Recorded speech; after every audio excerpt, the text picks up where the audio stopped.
to the Kenya Rapid Learning event here in Wajir. We are happy to be here. We want to welcome all those who have been able to come. We are giving a few minutes for our colleagues online to register. We have two audiences. We have you here, karibuni sana, and we also have our colleagues who are watching this live. So we have another live audience who we'll be talking to shortly, and you can see on the screens the number of participants. So we are starting in the next 2 minutes, 1 minute, yes. Thank you, and karibuni sana.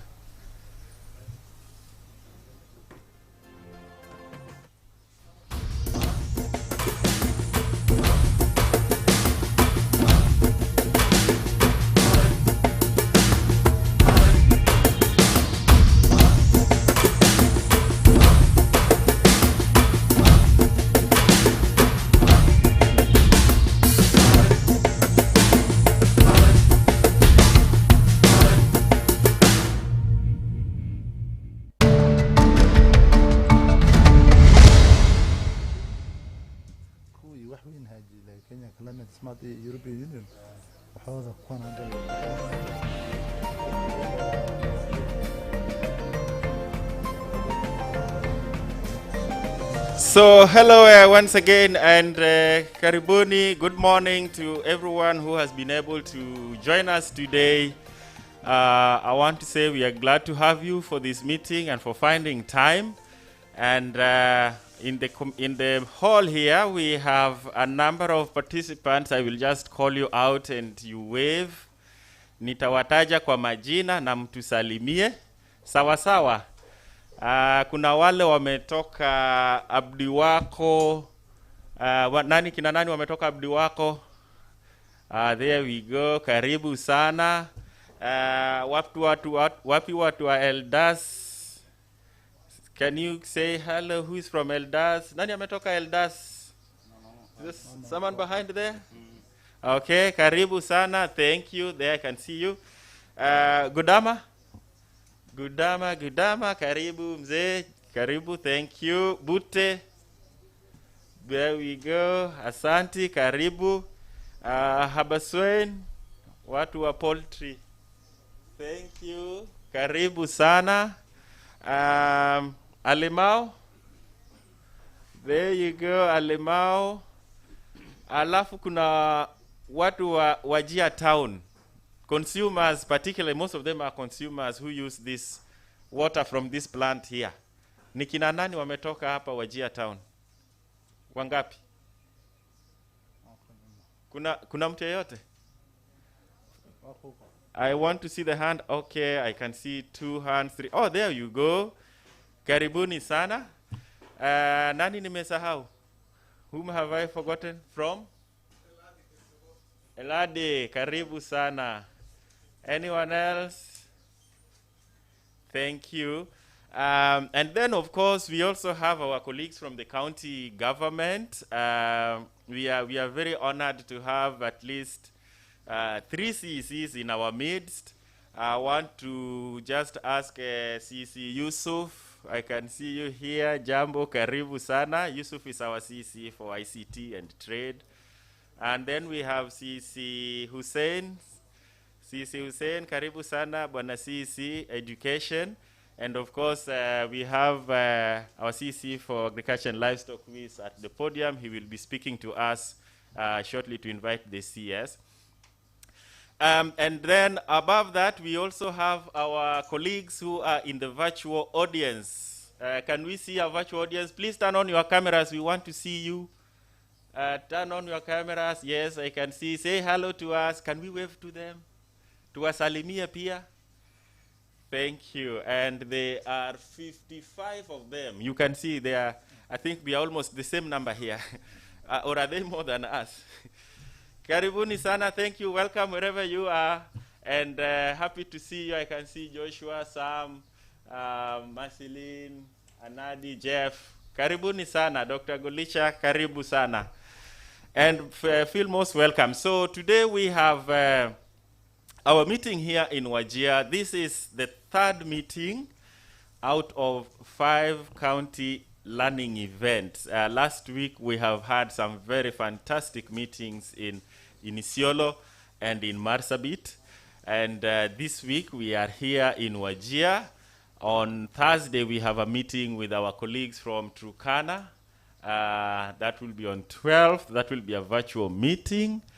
And next week we are heading to Garissa for the last county meeting, just like this one. Then on 25th, we have one national meeting where we will, this time around at the national meeting, county representatives will be virtual, Watu wa Nairobi will be sitting. So this is how we have arranged the learning events, and we are very happy to be here as usual, and pleased to be at the plant here at Borel, at Wajiwasko compound. Thank you, Bana MD, for allowing us to use the facility and to see what Kenya Rapid has done. So without much ado, I think I just want to highlight two things before we start. The first is quite often a part of Kenya Rapid that we haven't emphasized is something that Kenya Rapid calls business unusual. We have programs on agri-nutrition, access to water, and so on, which are kind of the regular programs that many of our partners run. But Kenya Rapid has two other things that makes it very unique. And one of them is on trying to work out market-driven solutions for meeting goals on water and sanitation through public-private partnerships and using market players to deliver water for livestock, water for people. So today we are happy to be at the site where Kenya Rapid has had a successful PPP between Wajiwasko and a private company, Borel Light. We will be looking at that sometime later on.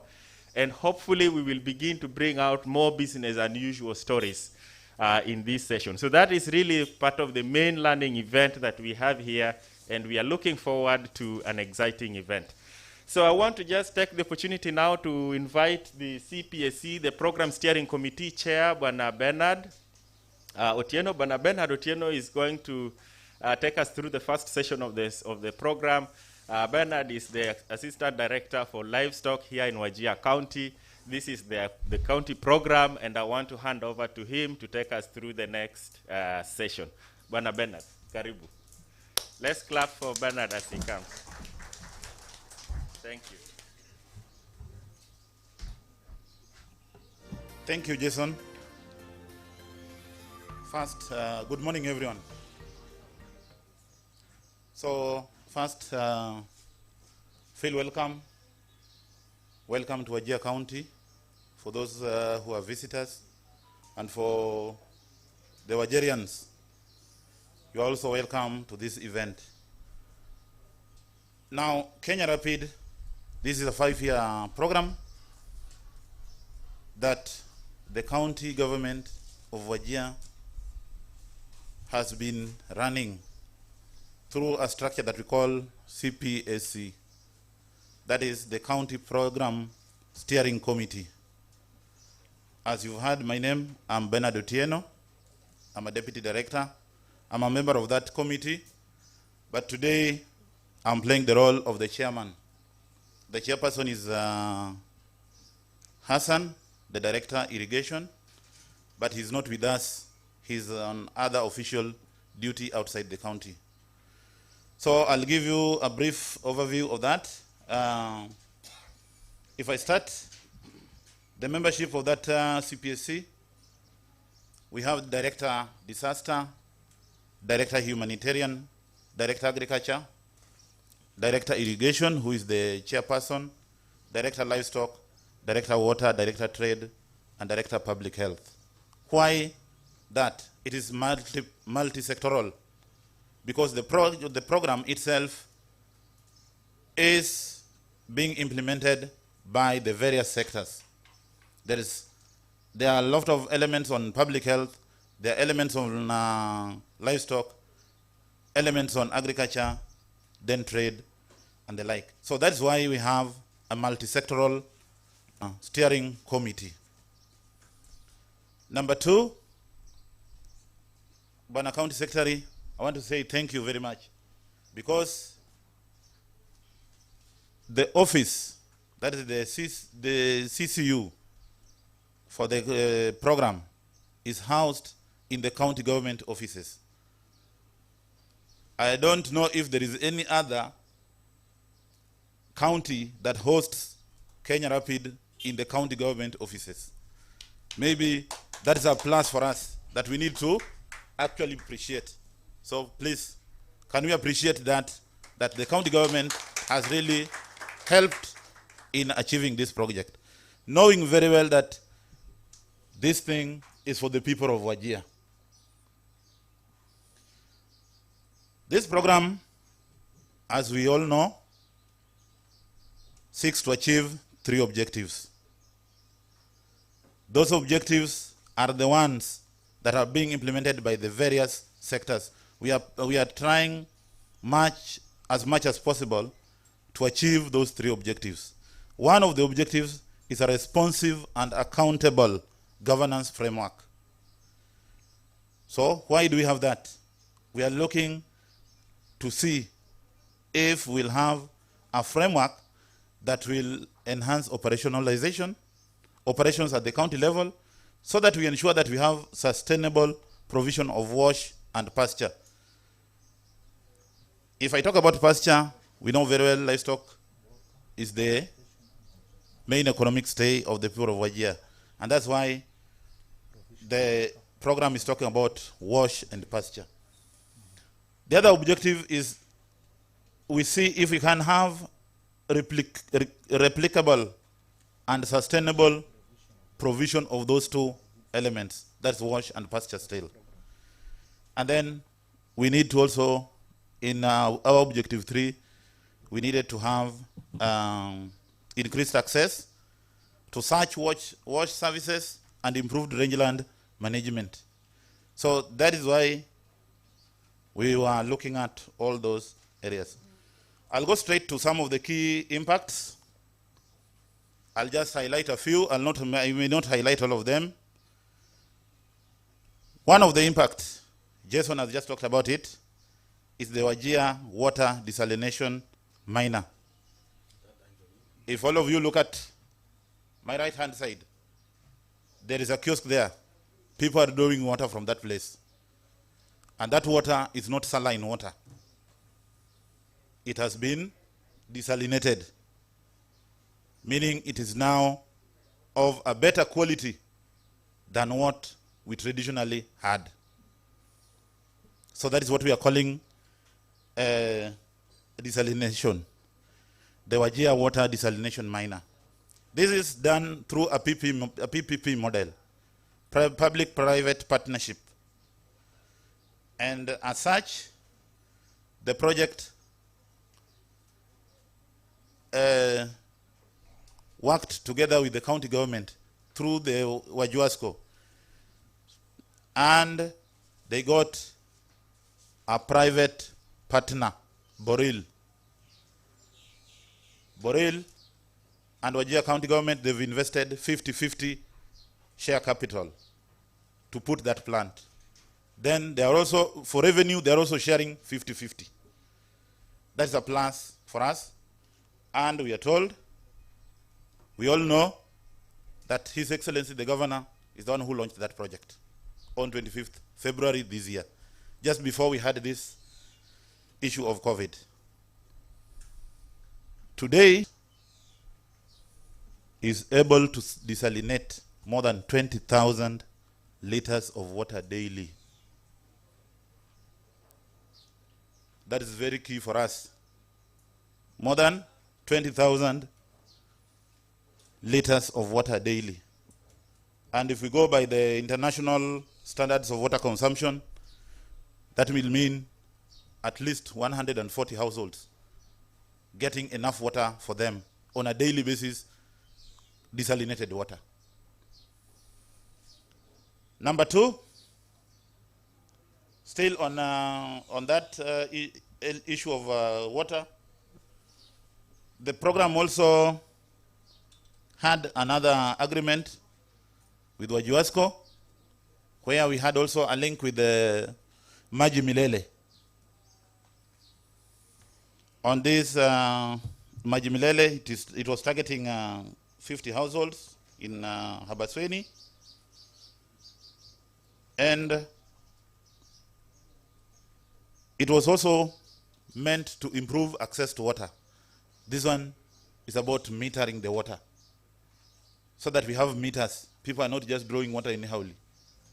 So there's that investment that has also been put through that PPP model. The other impact number 2, is improved food security, food and nutrition security that we've had. We've been trying to promote through the program multiple use of water to improve production, dietary diversification, so that we ensure that the young in our households have better access to more nutritious and diversified diets. That has also been ongoing. And if you go to our various villages, we've been embracing kitchen gardening for the vegetables. So a number of our households have kitchen gardens for kales, spinach, tomatoes, chilies, and the rest. Number 3, we've also been having what we call increased access to sustainable water for livestock and agriculture use. When I say sustainable, what do I mean? Through the program, we've been able to assist communities access water using solar power for abstraction. This is practical in various villages. You go to Dulgub, you go to Karu, you go to Nurgoz, you go to Abdiwako. And my friend from Weladi, he told us something about, he talked about it. So, those communities are able to access water for multiple use, irrigation, for livestock, for domestic use, using solar. They don't depend on generators anymore. And what is the impact of that? The impact is reduced cost of the water, because there is reduced maintenance, there is reduced cost in even pumping. So that one, we've also been able to do that. Number 4, we've had something on holistic range management.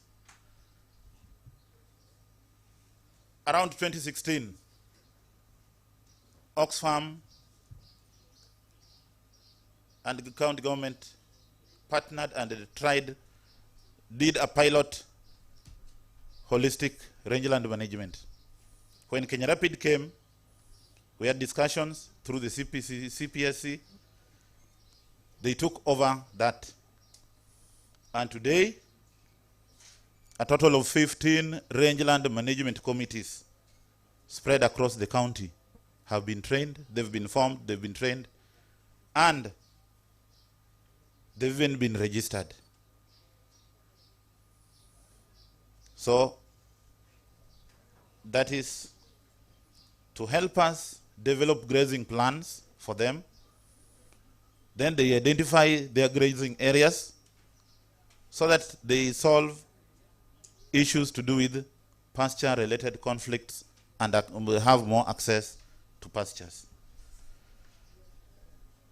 If I talk about capacity building, there was that county capacity building fund. We were enlightened on that at the CPSC. We took it over, and through the program, we've been having tailor-made training programs for technical staff. Our officers have gone for these trainings. Similarly, we've also had management courses from the county staff, by the county staff being trained on management courses. And these ones came out through what we call a CNA, Capacity Needs Assessment, that was conducted by the Kenya Rapid. And the gaps are what we tried to address. I talked about the public-private partnership.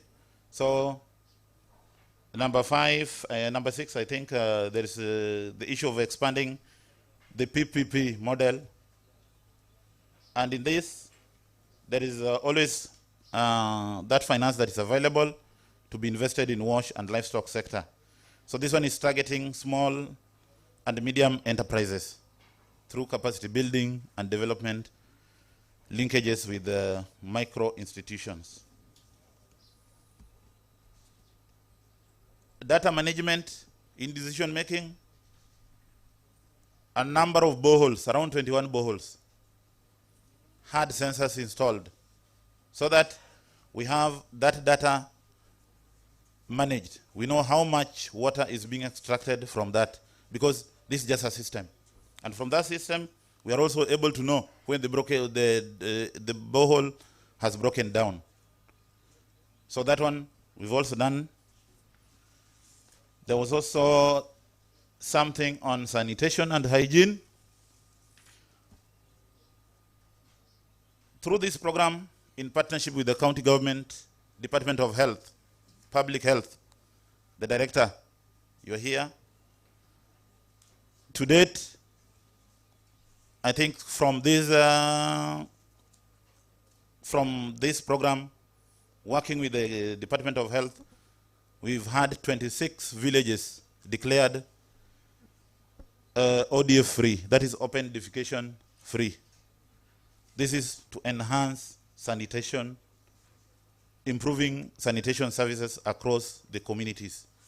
Some of these villages, we know Dambas, we know Dela, we know Boa, we know Anole, and the like. So that is what we've done with the program in brief. But if we have time, we can talk more. I talked about in improving nutrition. In Alimau, we know this is where we started with the program. And that was the first place where we had massive production of vegetables. When you looked at the clip when we started, there was a clip that had the shade net. That clip is for that particular farm that we had at that time. And that was launched by, at that time, we had the Swiss ambassador coming to Wajir. We took him to that farm. Waziri Gedi, you were there? You can remember. So through this program, however much it was little, it has done more. Again, you've had all this, we are doing them with the communities. And that's why several members of the communities, you've had Abdewako, you've had Habasweni, Bute, they've been called so that we share, they share with us. We share together what are the achievements, what are the plans for us, what have we done that is different. And then if there is any place that we've gone astray a bit, how can we come back to the right path? I think with that, I can now end at that point. And at this point, it's my pleasure to invite some of our virtual participants to give us just a little remarks. And then from there, we'll continue. So our first virtual speaker, Abdikarim Daoud of SDC. He is joining us live wherever he is. So he will be the first speaker. Abdikarim.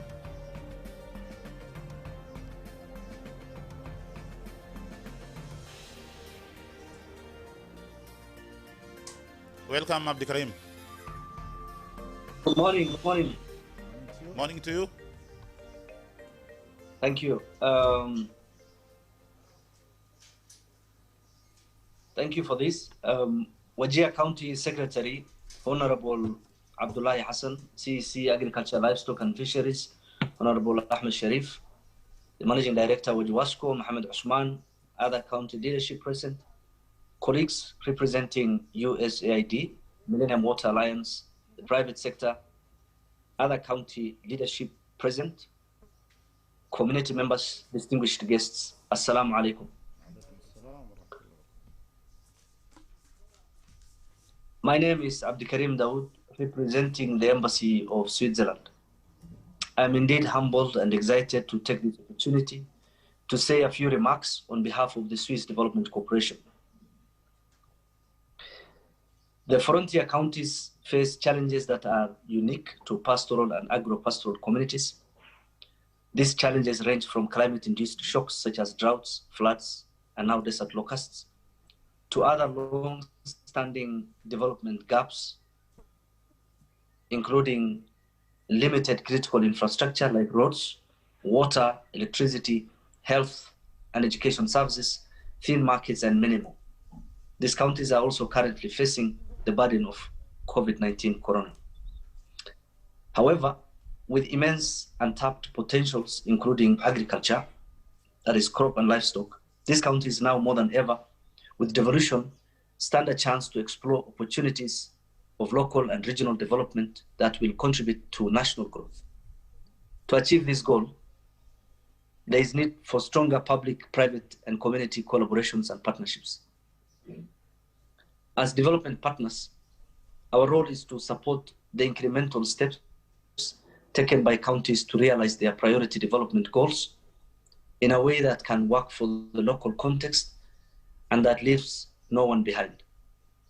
It is this realization that through Kenya Rapid, Switzerland, US, Millennium Water Alliance, and the private sector, which includes Acacia Water, Sweetsense, IBM, Davis and Shatliff, Maji Milele, KCB Foundation, Coca-Cola, and others, have made collaborative effort to partner with 5 county governments, including the County of Wajir, to support the efforts by the counties to improve service delivery to their people. Kenya Rapid's goal was to create resilient communities by strengthening and improving service delivery in the areas of water and sanitation, livestock, rangelands, nutrition, and agribusiness. The program leveraged on the capacities, technologies, and the finances of the private sector to pilot and test innovative approaches. For example, in the water domain, the program through the private sector championed, like the colleague has said earlier, the use of prepaid meters, borehole sensors, solarization of boreholes, operation and maintenance, and deployment of water treatment technologies, including Wajir County. Counties have played a major role in creating the necessary frame conditions to test these innovations, and equally contributed human and financial resources to deliver the objectives of the program in line with the county development plans. This program was by its design county-owned, county-led and managed with the support of Millennium Water Alliance partners on the ground, such as World Vision in the case of Wajir County. We are happy to join the leadership of Wajir County and all the other stakeholders today to be part of this discussion in order to inform our future partnerships. Switzerland supports the development priorities of the frontier counties as part of its Horn of Africa strategy. We are proud to be associated with Kenya Rapid and all the partners involved, and we hope to continue supporting the gains made through this program thus far. Thank you all, and God bless you. Shukran.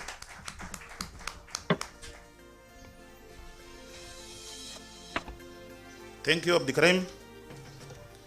Next, I'll also invite another virtual speaker. That is the USAID representative. Catherine, are you available? Yes. The Deputy Director, Office of Economic Growth and Integration, USAID. Thank you. Good morning, everyone. Morning to you. Good morning. Thank you. Glad you can all hear me well. Habari gani, habari asabui, and assalamu alaikum. Good morning to everyone today.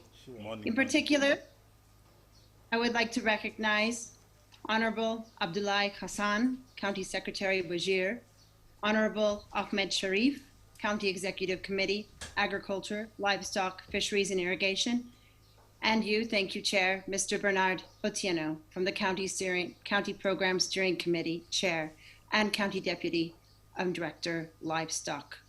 Also, thank you to our prior speaker and partner, Abdi Karim Dawood, SDC Deputy Regional Director of International Cooperation, Ms. Doris Kaberia, Chief of Party of the Kenya Rapid Activity, and county government officials and community members. Distinguished guests, to all of you, it really gives me great pleasure today to participate in this Kenya Resilient Arid Lands Partnership for Integrated Development learning event, and the Governor of Wajir County, represented by the Honorable Ahmed Sharif, County Executive Committee, Agriculture, Livestock, and Fisheries, and all of you, members of the county government, program steering group, private sector partners who are present, and community members. As you all know, Kenya Rapid is funded jointly between USAID through our water, sanitation, and hygiene programs and Feed the Future, the Millennium Water Alliance, the Swiss Development Corporation, and the county government of Wajir. I want to recognize also some of our private sector partners who were also mentioned prior, such as the Coca-Cola Africa Foundation, KCB Foundation, Sweet Sense, IBM, Davis and Shirtliff, and Maji Milele. These partners together offer sustainable solutions to community and public challenges, such as increasing access to water and sanitation for people, water for livestock, and rebuilding a healthy rangeland management ecosystem.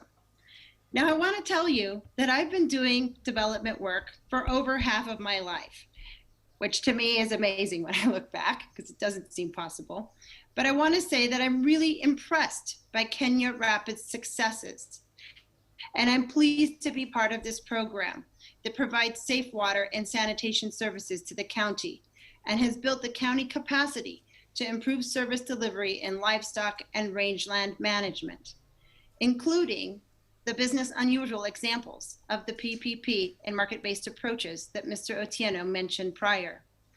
Kenya Rapid is a great model, really, of how public and private partners can work closely with county governments and ensure better service delivery. Kenya Rapid partners have also contributed to the enhancement of county capacity in the development of policy, institutional, and legal frameworks to manage the water, sanitation, and hygiene service delivery, water for livestock and livelihoods, and rangeland management. This is critical because, as we know, water really truly is life. In Kenya, approximately 18 million people still do not have access to safe drinking water, and more than 22 million people do not have access to improved sanitation. The United States Global Water Strategy envisions a water-secure world. It has selected 12 priority countries, and I'm happy to say that Kenya is one of them. In order to support Kenya towards achieving self-reliance and water security, it's also important to increase financing and governance that underpin sustainable water and sanitation services. And in this vein, I'd like to recognize the great efforts that the national government of Kenya and the county government of Wajir have put towards the provision of water, which is a basic right under the Kenyan Constitution. The COVID-19 pandemic has further highlighted the great need for sustainable water and sanitation solutions, which help to decrease the spread of this and other diseases. Now at USAID, we've adjusted our approach to working with partners worldwide with a renewed emphasis on building resilience and self-reliance. We call this the journey to self-reliance. We've oriented our strategies so that we're working closer with government partners to achieve locally sustained results. And we are committed to strengthening this kind of collaboration learning, and adaptation with our partners. So working with all of the Kenya Rapid partners, many who are here today, we are very impressed by the initiatives that each of you is spearheading and the true ownership of activities by the county representatives that are talking today. In Wajir, one of the key areas of learning has been public-private partnerships, capacity building, and community-level impacts. The county governments in the 5 Kenya Rapid counties are increasingly allocating more resources to fund water infrastructure development through joint planning and implementation. And Wajir County has been a good example in the whole country by making substantial allocation to the water sector. We applaud you for this. Council of Governors and the Ministry of Water and Irrigation have embraced a framework for intergovernmental relations and coordination in the water sector. And the program has rolled out a complaints and a feedback mechanism. These are strides in the right direction, and we're keen to build on these lessons. So Kenya Rapid is part of USAID's larger resilience effort in northern Kenya. Many of you know this as PREG, the Partnership for Resilience and Economic Growth. And we place a great emphasis on layering, sequencing, and integrating both humanitarian and development assistance. And this is aimed at enabling communities to be more resilient to shocks, such as the multiple shocks like the locust invasion, droughts, and livestock diseases that Wajir and the larger northern Kenya have been dealing with, in addition to COVID-19. So at this point, I'd like to end my remarks, because really this is about recognizing the learning and the successes that you all are sharing today. I am proud to be associated with a program that demonstrates a strong partnership between the United States, the county government of Wajir, the Swiss government, the private sector, and the Kenyan people. As we engage in these learning discussions, I hope we can all focus on sharing and learning from one another, and with a commitment to collaborate as partners. We are keen to learn with all of you, to share knowledge, to hear and to listen to community voices across the county. The lessons learned today will not only lead to improving service delivery and WASH outcomes, but it will help rebuild healthy rangeland management ecosystems and deliver benefits to youth, women, and the rural poor. Thank you so much. And for this, I turn it back to the chair.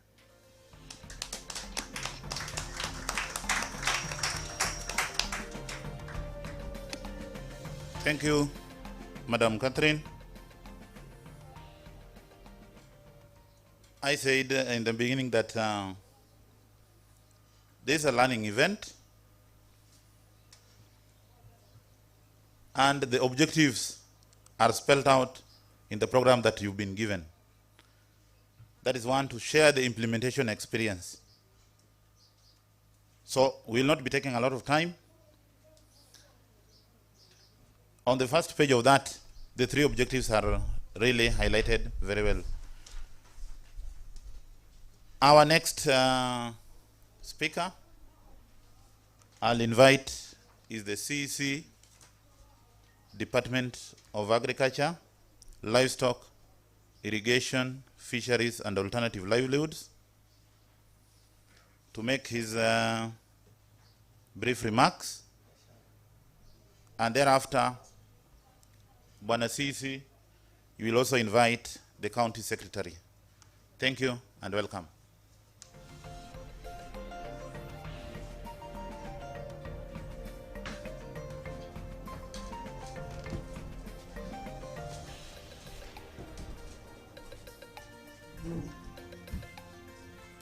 Bwana County Secretary, my distinguished colleagues, other VIPs, ladies and gentlemen, Assalamu alaikum. I wish to take this opportunity to welcome our guests from both within the county and outside, including those who are on with us in the virtual meetings. I really thank KREP for the assistance they are giving us, especially in the food security sector. One of the areas which we have partnered in well is on the area of capacity building. The other one is setting up of the irrigation infrastructure. And this has led to increased food production in this county. As you know, food security is a very important issue in the livelihoods. Actually, if there is no food, even insecurity will increase, because they say a hungry person is very dangerous. With increased food security, even things like nutritional diseases will reduce, thus contributing to other sectors in their core mandates. The objective of agriculture actually is to boost incomes. It should be seen that agriculture is boosting the incomes of the rural communities. It should not be just a matter of doing this for occupation. It should be something that will be used to generate income and improve the livelihoods of the people. Actually, we are in the process of partnering with our stakeholders in order to assess food production potential of this county with a view to buying the same food from our farmers for increased income. We are even partnering with the Department of Education so that they can buy food for the ECDEs instead of buying from another county or outside the county. This will not only increase income to our farmers, but will also motivate them. We are in the process of making an inventory of all the partners in the county with a view to reducing duplication of the various activities. We want to know which partner is in which area, which sub-county, which ward, and the activities they are engaging in, so that we don't have duplication. We don't have a situation where some wards do not have any assistance while others are being served by a lot of other partners. We want to have equity in giving support in this county. Also, there is a locust invasion which has been reported, unfortunately. You see, Wajir did very well in controlling the locusts last time because we had those pests only for 4 months. But counties like Samburu are still struggling. Almost 1 year along the line, they are still having those pests. Unfortunately, we are also hearing that these insects are coming and invading from the Somalia side, and they are already in Mandera. So we are asking all our communities, the staff, including the ones of the national government, to be on the lookout for these pests so that we can tackle them in good time. I'm sure we have more experience this time round than we had before, so we'll be able to deal with them accordingly. I think with these few remarks, I say thank you very much, and I take this opportunity to welcome our County Secretary to address us. Thank you very much.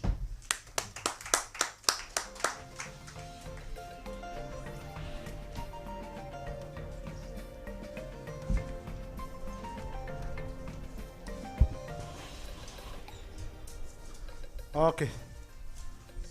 I wish to share with you the remarks of His Excellency the Governor, who wished to be here, but unfortunately, because of other national commitments, could not make it. Him and the Deputy Governor of the county. I want to begin foremost by acknowledging our virtual participants.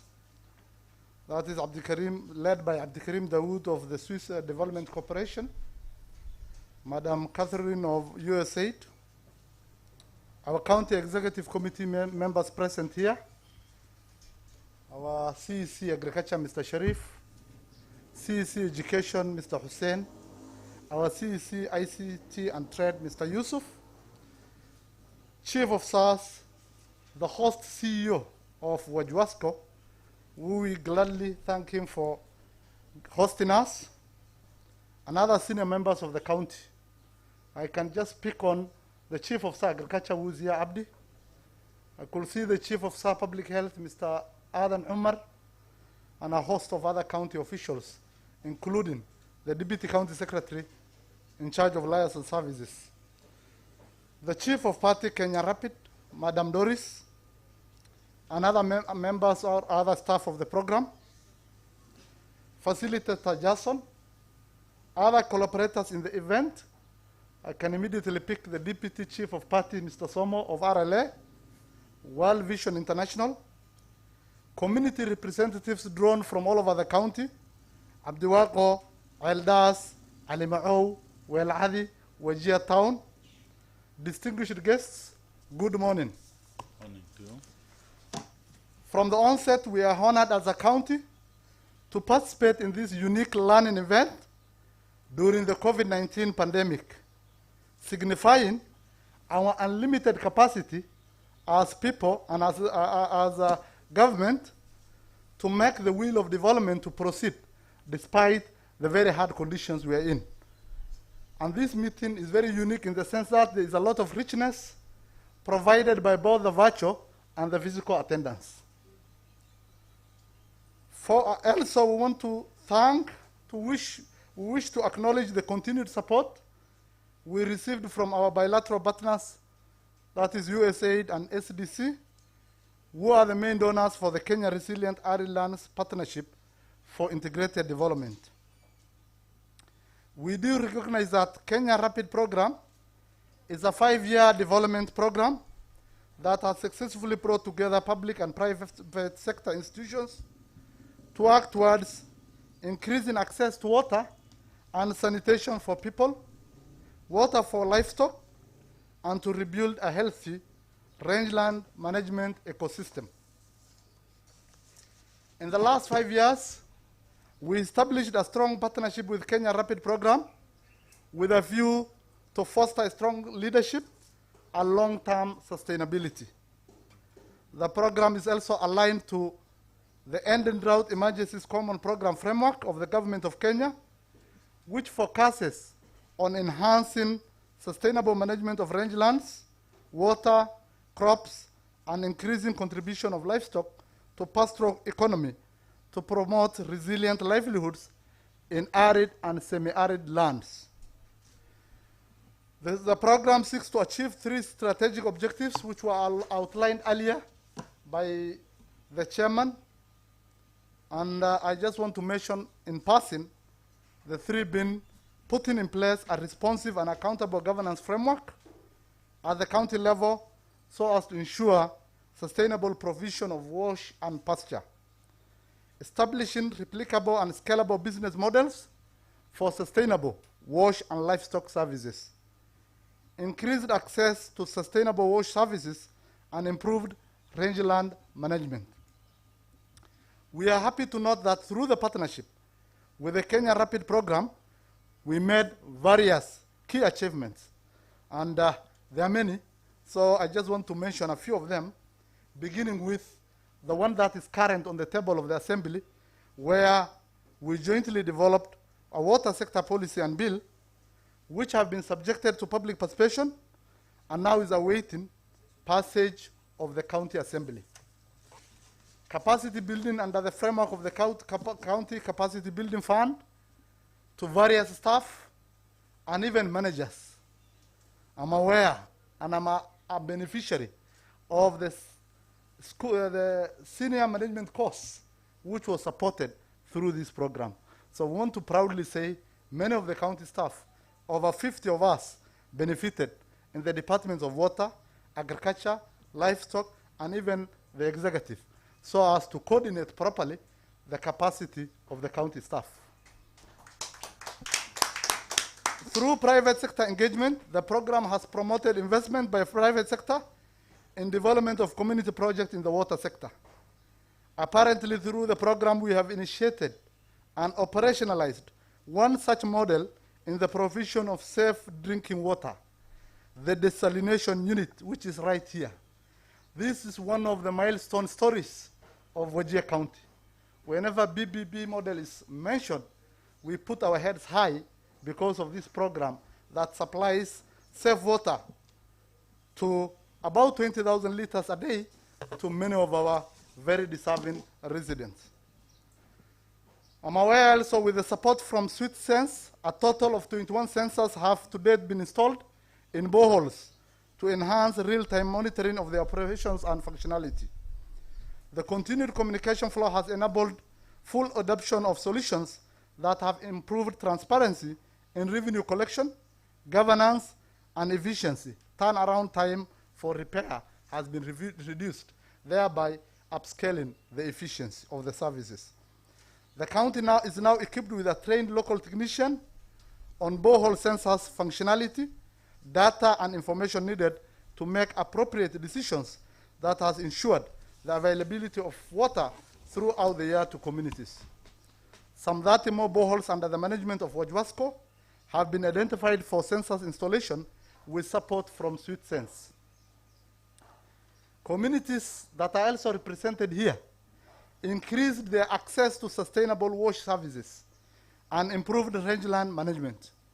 The program has provided access to drinking water to a total of 108,000 people in 15 villages across the county through various interventions, which include 13 boreholes equipped with solar systems, 9 boreholes supported with elevated steel tanks, 19.6 kilometers pipeline extension in 7 villages, and 11 water kiosks.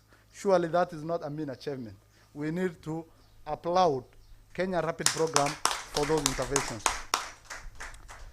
Through the program, and so as to reduce the impact of drought, we have supported the establishment and training of 15 rangeland management committees who are actively responsible in regulating the use of natural resources as well as conflict resolution. A total of 582 farmers have realized increased production as a result of these improved technologies. Apparently, local production is adequate to meet vegetable demand of the farming households who own kitchen gardens. We also developed jointly a complaint and feedback mechanism which is being utilized by the Water Department and Wajir. Cases of borehole breakdown received from various sub-counties have been recorded and forwarded using the complaint feedback tool provided by the program. The program, in partnership with the County Department of Health, and the director is a witness and a living testimony to that, has to date managed to declare 26 villages as open defecation free. Director? Wonderful. And the Kato is also here, the County Public Health Officer. Thank you so much for that partnership. These villages are located in Dambas, in Tarbaj Sub-County, Dela in Alda Sub-County, Boa in Wajir West Sub-County, Anole and Horoto. That again shows the spread and the equitable distribution of these projects. To enhance sanitation standards in schools and reduce congestion, and to prevent open defecation, we managed to construct and rehabilitate 120 institutional latrines in public schools and hospitals. All the facilities have been installed with a hand washing station, which has promoted hand washing behaviors among the school children. We are therefore grateful to the donors, USAID and SDC in particular, other development partners including Millennium Water Alliance and World Vision Kenya, together with the private sector partners. I have in mind Boril Light, for the commitment and contribution towards the development agenda in the county.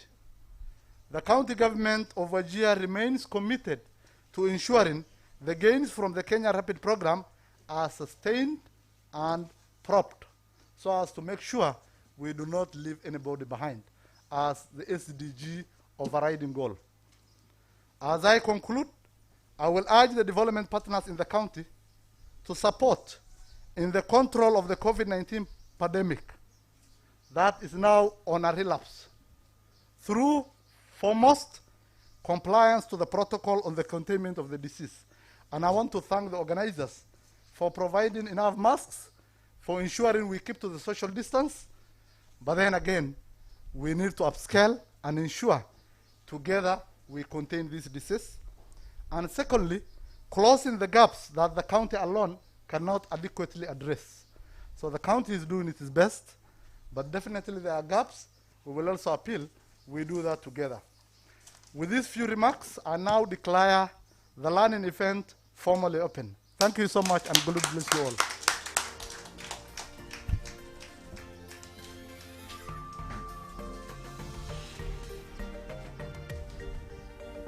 Thank you. Thank you, County Secretary. I think we need to give a better clap to the County Secretary. That clap was for tujitayarishe kwanza.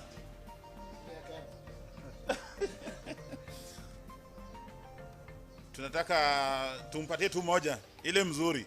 So can we tutengeneze? Alafu tukipeana tunapeana kwake. So you don't just clap, unapeleka kwake. Ready, ready, ready. Tupeane. Thank you. I receive. Thank you. I think we are good and we are managing our time very well. As you've heard, Kenya Rapid has done a lot. We'll hear from the beneficiaries also. And now, it is my humble pleasure to invite our next facilitator, Madam Honorable Tia Galgalo, to come and take us through the next bit of this session. Thank you. Karibu sana.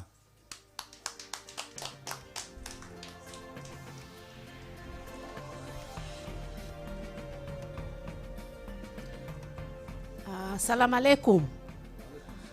I hope you are enjoying the sessions. Natarajia mnafuatilia zaidi vile tunaendelea kuongea hapa. Hapa mbele yenu tumekuwa na viongozi wa county. Wametuelezea vile program imeweza kusaidia county. County Secretary amesummarize kila kitu. Tumesikia vizuri. Kwa sahihi ningependa kuchukua nafasi hii kuinvite Doris. Mnajua Doris vizuri sana. You know Doris? Doris Kaberia. Ndio, she's been coordinating the program. She's been crisscrossing the county. Nafikiri ametembea zaidi kwa county yote 5. Wajir ikiwa moja wao. Penye tulienda pale kwa Isiolo na Marsabit, tulisikia naitwa mama maji. Ni ukweli? Ni wangapi wanasema yeye anaitwa mama maji? Kwa hivyo we are going to invite Doris to come and speak to us. And Doris anaitwa mama maji. Karibu. Wacha tumpigie makofi akikuja kuongea. 1, 2, 3. Doris, you're most welcome.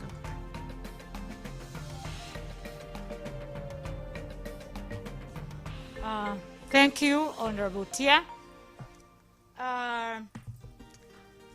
Today, I'm very happy to be here in Wajir County. I want to take this opportunity to thank the representative of the governor of Wajir County, Mohammed, by the county secretary, our able county secretary, Abdullahi Hassan, who is even a personal friend and who has taught me a lot through these past 5 years. I want to recognize the presence of the CEC, livestock, agriculture, fisheries, and alternative livelihoods, Honorable Sharif. Thank you, and karibu sana to the Kenya Rapid Learning Event.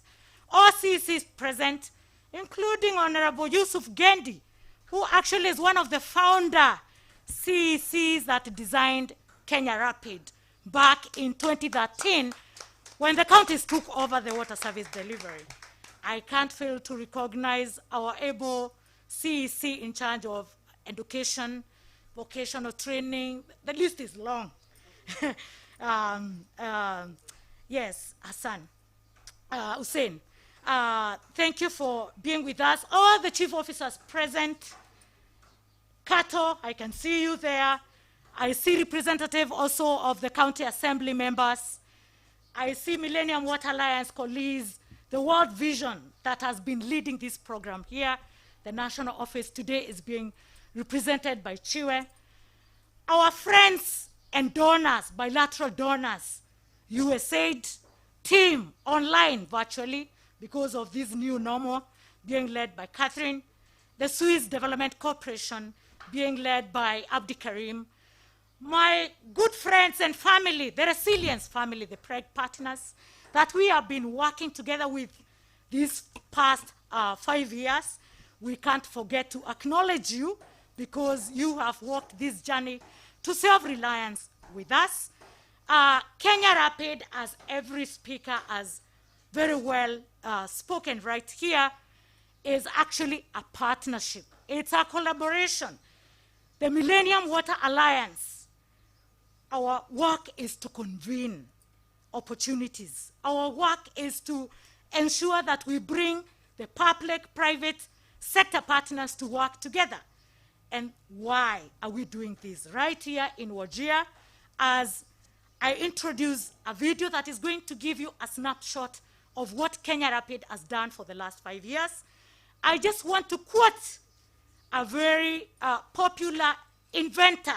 We are talking about private sector innovation today with Boreal Light, who is Henry Ford. He's an American inventor. I know you all know pickups, Ford cars, yeah? I think one time I had the opportunity to visit Michigan, Detroit, and I learned they make 1,200 cars, that Ford, 500 and something, 1,200 per day. And his words resonate very well with another American author, historian, also called Edward Everett Hale. These two men spoke these words in 1800 to 1900, but they really resonate with the work we are doing today that brings Kenya Rapid 20 partners together. And the ones are, coming together is beginning, staying together is progress, and working together is success. What a pleasant day for me to be here right in Wajir County to learn the success that Kenya Rapid has brought along over the past 5 years. And as you can see from our theme here, we are here to connect. We are here to commit and also to act. The reason why I relate this theme with building resilience with ASAL communities with Henry Ford word is because, you know, partnership is hard. Those who are in the resilience family know partners want to compete. They want to show off. Some of us can't keep their ego down. But with Kenya Rapid, bringing the public sector, who are the 5 county governments, and 2 big ministries, the Ministry of Devolution and Planning, and the NDMA representing that ministry, as well as Ministry of Water. Those are 7 different, I would say, entities. And over 10 private sector partners that have been mentioned here, like Coca-Cola Foundation, KCB Foundation, Davies and Shatcliffe, Acacia Water, IBM, Sweet Sense, Maji Milele. The list is long. And our able Millennium Water Alliance members who happen to be international NGOs, World Vision being the lead here, while CARE is leading in Garissa, Catholic Relief Services is leading in Isiolo, and Turkana, while Food for the Hungry is leading in Marsabit County. The country directors are represented here today, but virtually we acknowledge the support. We don't take it for granted that the county has hosted us in their office. We would be paying rent. We would be paying for water. We would be paying electricity. That is a contribution.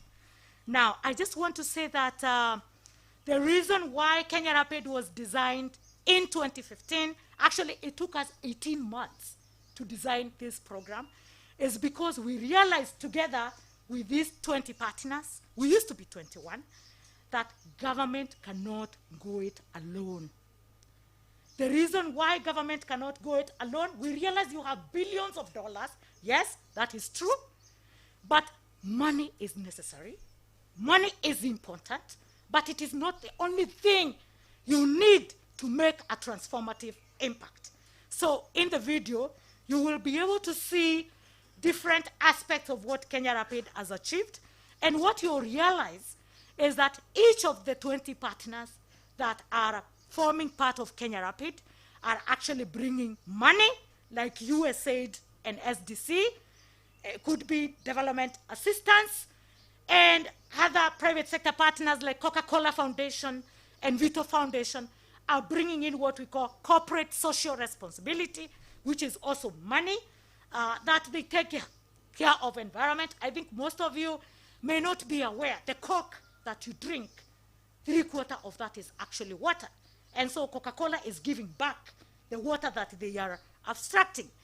And service providers like Davis and Shatleaf that is supplying pumps or solar panels in this county. Or Omaji Milele, that is a small medium enterprise, and through this USAID Global Development Alliance that allows private sector, small medium enterprises to get tested, to thrive. That's how we are able to work with Sweet Sense, Maji Milele, and IBM, as well as Acacia Water, to look at a most feasible way of delivering water through data-driven decision-making.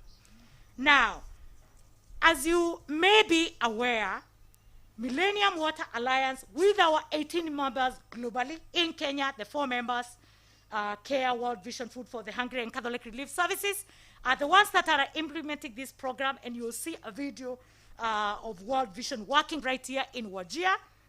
Actually, we realized where we will make the biggest impact is to catalyze public and private sector investment. And so what a pleasant, I would say, opportunity that we have right here in Wajir to look at some of the innovations like Boreolite. I can tell you very freely for now, and you can quote me. Actually, when I tell people, and Honorable Tia, thank you for calling me Mama Maji, but I'm even happier to be called Mama Cho. Right here in Wajir, I tell people you are sitting on a gold mine. Shit is a big business. You didn't know. And I tell the county assembly, what is the business with the shit? There is a business case. Today you will hear from Sanitation, a small medium enterprise also that is working in Naivasha. When we came with them here in Wajir 5 years ago, people said it's not possible to work with the shit because of Sharia issues. Today you will hear some story. I welcome you to listen to these stories. And I also want to say that for us to make an impactful transformation, whether you are a development partner, whether you are a private sector, whether you are a government official, just remember, anytime you sleep and wake up to serve the community, just remember the words of our great statesman called Professor, our Vice President, Saitoti, yes, Professor Saitoti. One time he was chased away from Kanu, and right in Kasarani, he told people there come a time when the nation is greater than the interest of an individual. As I welcome you to see this video right here in Wajir, we have some unfinished business. You all know that. We have been talking about water bill for the last 7 years. Do we have to talk about the water bill for the last 7 years? No. All other 4 counties have passed their bill. I know you know what I'm talking about because we have talked about this several times. So let's put our interest second and interest of Wajir first. Let's have Fatuma, let's have Ibrahim, Hamed, Hussein in every 6 sub-county that we work with. And what a pleasant opportunity to have both the county government, legislative arm, and the executive arm working together to drive county-led, county-managed, county-driven program. So welcome. This video is going to be only 5 minutes, but it's going to give you a glimpse of what Kenya Rapid has been doing for the last 5 years. Karibuni sana. The challenges that we face in the water sector in Kenya are not actually unique to only Kenya, as a country. But if you look at the sub-Saharan Africa, Kenya has the third highest number of people that use contaminated water bodies. According to 2019 Water Sanitation and Hygiene Monitoring Report by World Health Organization and UNICEF, the number of people that had access to safe drinking water was only at 59%, while those that had access to safe and basic sanitation was only at 29%. We know that globally, the wash-related diseases are among the leading causes of death for children under 5. Through the leadership of Millennium Water Alliance in Kenya, USAID, the Swiss Development Corporation, private sector partners like Coca-Cola, Vito Foundation, Davies and Chatleaf, IBM Research, Sweet Sense, and Acacia Water, we are working together with Millennium Water Alliance members like CARE, Food for the Hungry, Catholic Relief Services, and World Vision in the northern part of Kenya, addressing the most basic access to water. We are contributing to improvement of access to safe water in these 5 counties. The 5 counties are Garissa, Isiolo, Marsabit, Wajir, and Turkana, as well as working with private sector partners to develop scalable and replicable business models using the market-driven systems, and working with communities, especially the elders.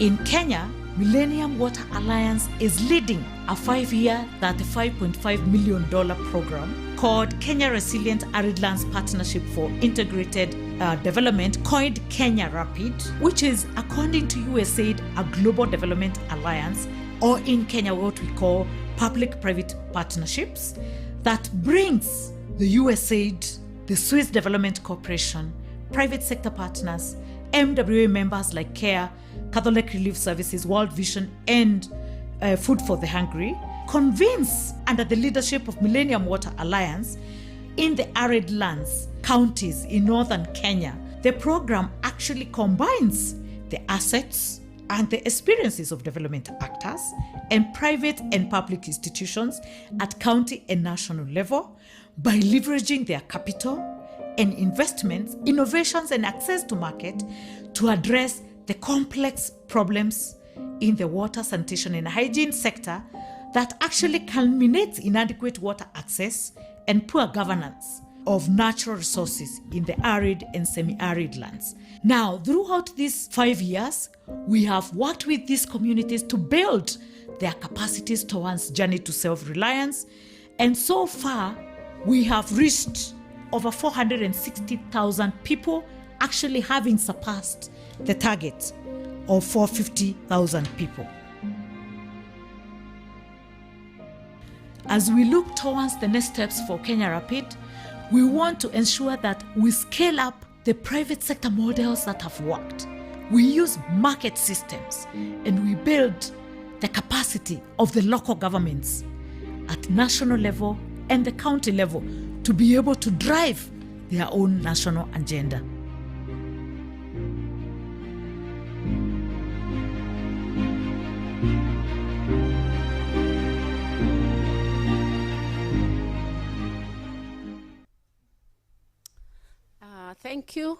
Thank you, Doris, for your speech and also for the video. Now I'll take a few minutes just to highlight on what our guest speakers have already said. As communities, we've seen the county government confirming the project that has been going on across the county. They've shown how the projects have been spread out in different sub-counties and different communities around the Wajir. We've seen the real impact of this, and we've seen fresh foods that have been grown by communities in Wajir County. We've seen improved nutrition from vegetables and all the fresh food that have been grown by communities. We've also seen and heard about improved security and training for the ranger and management committees. You know that we are all pastoralists and we mostly rely on ranger and management, and without proper training and ranger and management, we know there's quite a lot of conflict. We've seen increased revenue. We've also received speech from our development partners, especially from USAID and also SDC. They were very excited to see the impact and the smile on their community faces. We've seen also and happy. Nafikiri ya kwamba tungependa kushukuru kwanza Wajir County for the increased revenue allocation to water. Nimeambia it's the one of the best in the country, and we need to appreciate Wajir County. The county secretary, please take our appreciation to the governor for allocating more money to water sector, and we need to clap for this county. I think from our presentation by Doris, she's shown how she's been crisscrossing the counties, what she's been doing in Wajir County and other counties, and its evidence is through the video.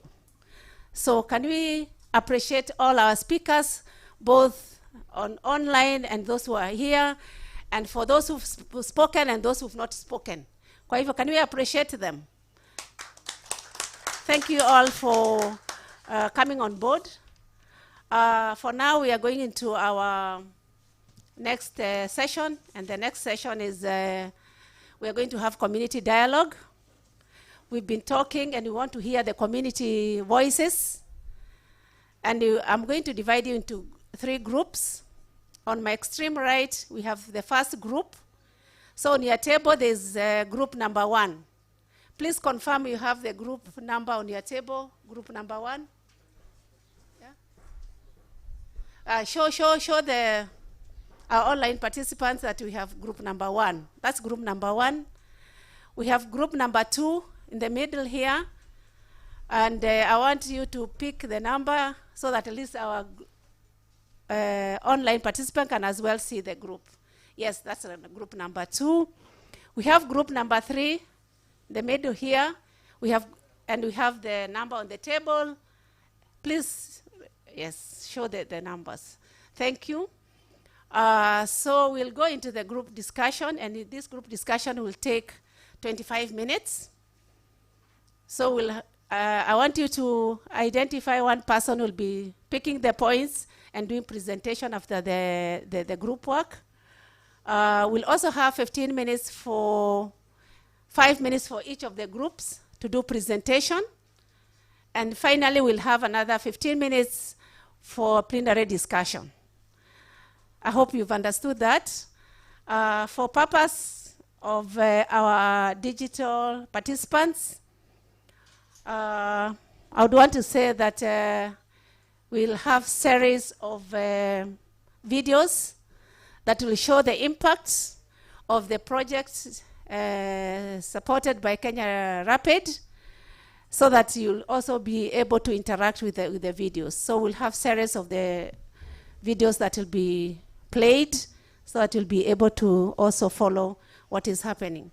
We'll also have, maybe later for the group discussion, we'll be able to bring a virtual participant on board for you to be able also to hear the community voices and what they are saying about the project.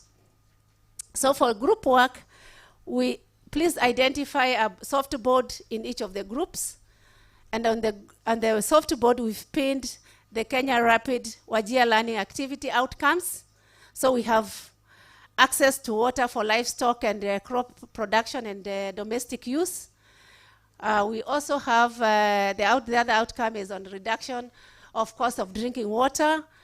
And number 3, we have availability of fresh food in the markets. On the side, we have the ranking. So I want you to agree as a community to rank or to give the project with the best impact, the middle impact, and the lowest impact. So on the softboard, we have 3 different colors of pins. So for the highest, you'll put one color. For the second, you'll put the next color, and you'll be able to have the chart showing number 1, number 2, number 3 in terms of impact.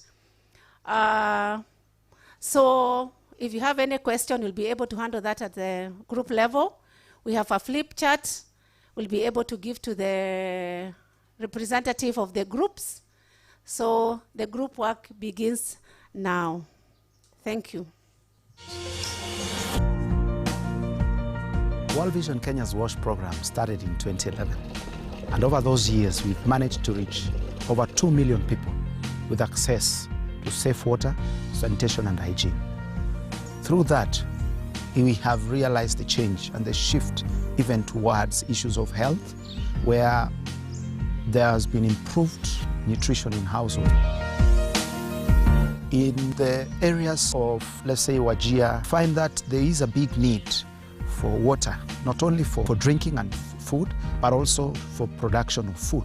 And therefore, Kenya Rapid, through the support of the County Department of Agriculture, we developed modern technology to introduce pastoralists into agro-pastoralism way of life.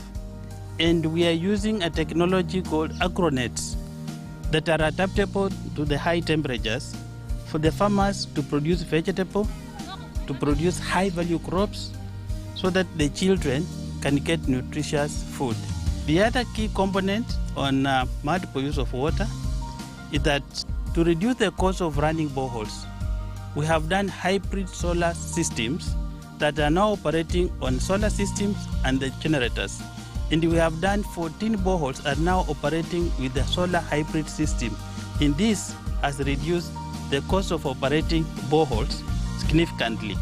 Under strategic objective 2, we are focusing on replicable and scalable business models. And this is where we bring in a public and private partnership. In partnership with the county government, we were able to install the desalination system that is producing 20,000 liters a day. This has made life more easier for the residents of Wajir town. One of the benefits of the public and private partnership, which we are very keen on, is the sustainability aspect of it. And our key role, apart from ensuring that the system is running, is to pass the technology to the local communities around and also establish the business model. By this, what I mean is that we are training local people in the operation of the system, maintenance of the system as well, and also teaching them the business model aspect of it. There are people who are buying water and are able to sell it at a better rate. By consuming this clean, hygiene drinking water, we are, in a way or indirectly, ensuring that people are saving money that they will have otherwise used to go to hospitals to seek medication. We have done this in line with the SDGs, number 6, specifically 6.1 and 6.2, where we want to ensure that the communities have access to sustained clean water as well as safe sanitation in the communities.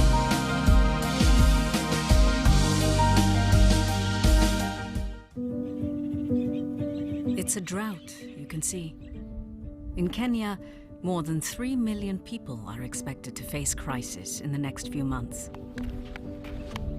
In places like Wajir County, where families' incomes depend on grazing livestock, the implications of the drought are life-threatening. Pastoralists have taken their livestock in search of water and food, leaving behind mothers to take care of their children. And because of Kenya Rapid, they can. Kenya Rapid is funded by USAID and the Swiss Agency for Development and Cooperation, and led by the Millennium Water Alliance in partnership with Catholic Relief Services, Care Kenya, Food for the Hungry, and World Vision. It covers 5 counties. Kenya Rapid is unique in how it connects NGOs to county leaders. They sit in the same offices. This creates trust, better communications, and shared goals. Kenya Rapid partners with the private sector as well. The private sector provides knowledge that the NGOs and the county government may not have. In Wajir County, a private company, Boreal Light, is putting in a system to desalinate the water to make it drinkable. The arrangement of having partnership between government, private, and the NGO is a big plus. And one of the biggest advantages to ensure sustainability of a project. Right now, when cholera is taking lives in Wajir County, private partners provide critical technology to address needs like clean water. Water is our greatest challenge. That's why Kenya Rapid focuses on multiple use of water. Water for domestic use, livestock, and agriculture. The multi-pronged approach is working. This is my third time visiting the Kenya Rapid project. I can really say I have seen a great impact and difference already on the ground, especially for the women and their young children. I can say we have brought great and tangible transformation to this community. Fauzia is one of the women who has benefited from the program. Before Kenya Rapid, Fauzia and her family struggled. Things were very, very difficult. The children used to get sick. We just relied on relief food, and it was hard to get even the relief food. Some of the children even, they used to die because of hunger. Things began to change when Fauzia became part of a Kenya Rapid women's farming group. World Vision built greenhouses so the women could grow things they'd never grown before. They sell at the market, and people come right to their farm to buy. It's important you wash your vegetables. Jason Mwangi from the county government came alongside to provide support. Yeah, the family 2 years ago, actually, they were not consuming vegetables. So when we started this project, and I trained them, they started consuming vegetables. But the most important thing, it is just a fantastic thing. Most of their young children, they're in school now. They are getting balanced diet. Jason taught the women better ways to grow vegetables and how to market them. He taught them how to cook things they'd never tasted. In a time of drought, there is even enough food to feed their animals. Here move, there move, everywhere move. Here they are. They are producing for themselves. Like these tomatoes, they bought by their own money. The first one was provided by World Vision. Then immediately after that, they took over. So the county government came in, they provided with the water storage. It is just amazing, amazing. When you put the partnership together. Now, 100 other farmers in the area are imitating the women's group with great success. In fact, this project changed the face of this town. This can happen in Wajir. Yes, it can. It just requires passion and partnership. This is the pipeline. The women used to collect water from a shallow well using buckets.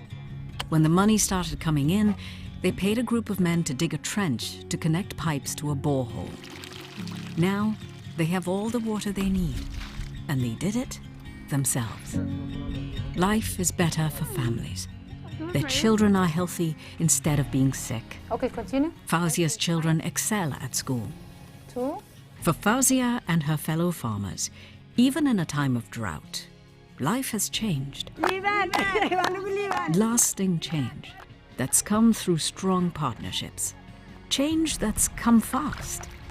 Best described in one word: rapid.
Climate change has become the new normal in the 21st century.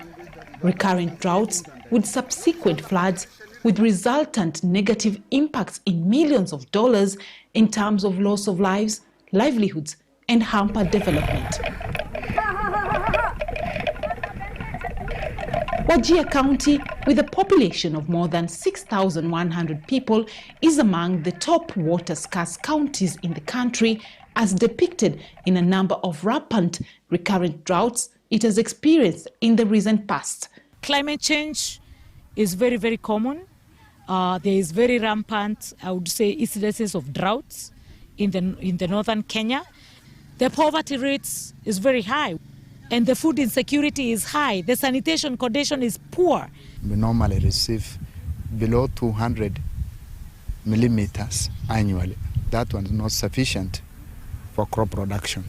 Source of water for irrigation is shallow wells.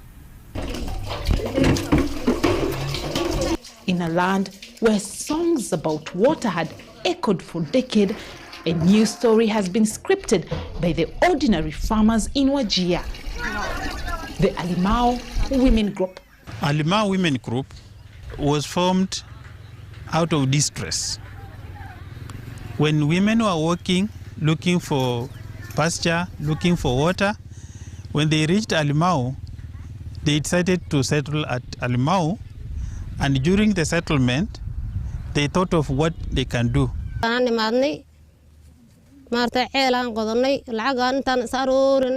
we lost all our livestock to drought, we finally settled here and started doing farming after we joined the group. After forming the group, they started doing some ponds where they broadcast seedlings, and then the seedlings germinate. And because of the pesticides, they had no better option, but they used all mosquito nets to protect the pesticides, and also to kind of protect the excessive heat, so that when they are doing the watering, using the traditional way of buckets, the moisture content can be retained in the soil.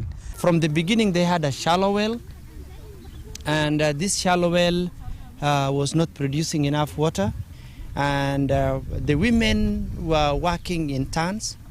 Some of them working in the morning, others working in the evening, so that they could water the plants, as well as prevent the wildlife from entering into the farm and destroying and eating their crops. Alimao villagers battled many decades of sparse rain and loss of livestock.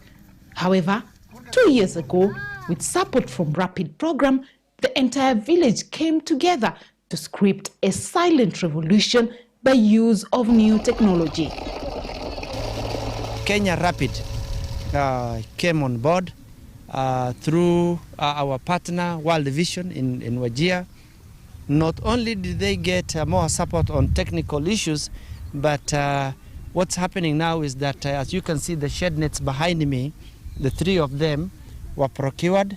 The shed nets, they come with their water tank, the piping system, the drips, and all this. As you can see, these are kales, really contributing to improvement of food security and nutrition, which is very, very key for people in northern Kenya, where the scarcity of water is very, very high, and where the food production is not commonly practiced because of the pastoralism lifestyle, livelihoods. And this particular women group, Alimao Women Group, are 17 women who are growing vegetables every day, harvesting vegetables, and actually generating about 3,000 every day from the market. The women are actually producing now 4-folds more than what they were producing from the beginning. They are selling at a good price, and they're selling it at a very fast rate, because the sukuma and the spinach and the capsicum and tomatoes that are produced from here are very clean, very palatable, because they are not dry from the heat. Absolutely clean from pest infestation or disease. And I understand, in the market, once they get into the market, within 10, 20 minutes, their sukuma wiki is gone because everybody is interested with the high quality of sukuma wiki.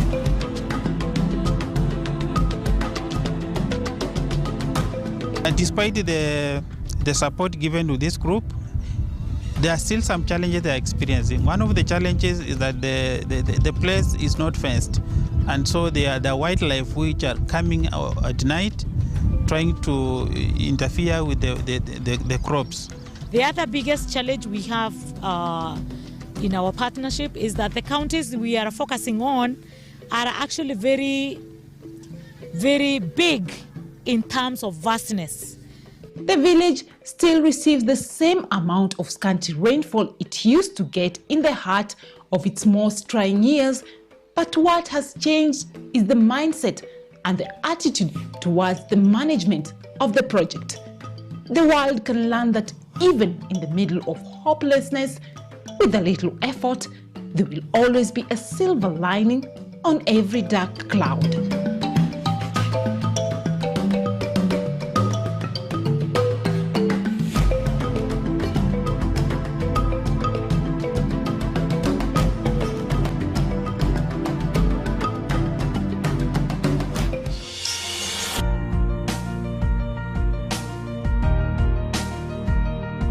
World Vision Kenya's WASH program started in 2011, and over those years we've managed to reach over 2 million people with access to safe water, sanitation and hygiene. In the areas of, let's say, Wajir, find that there is a big need for water, not only for drinking and food, but also for production of food. Zamani tulikuwa tunatumia shallow wells. Ilikuwa hatari mtu anguke ndani. Isitoshe, shallow wells zilikuwanga open. Chafu inaangukia, maji haikuwa safi, diarrhea ilikuwa mingi sana. Baada ya hapo tumefanikiwa kupata hii project. Watu wamepata maji imekuja karibu hapo kwa boma tu. Ile gharama, ile ugonjwa ya diarrhea, kuumwa na tumbo imekwisha. Through that, we have realized the change and the shift even towards issues of health, where there has been improved nutrition in households.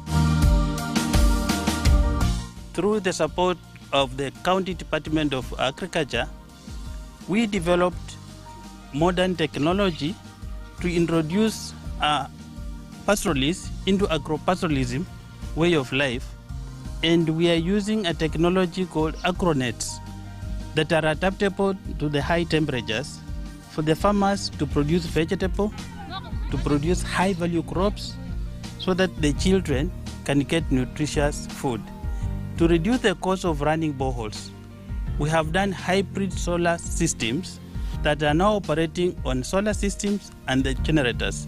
And we have done 14 boreholes are now operating with the solar hybrid system. And this has reduced the cost of operating boreholes significantly. We are focusing on replicable and scalable business models. And this is where we bring in a public and private partnership. In partnership with the county government, we were able to install the desalination system that is producing 20,000 liters a day.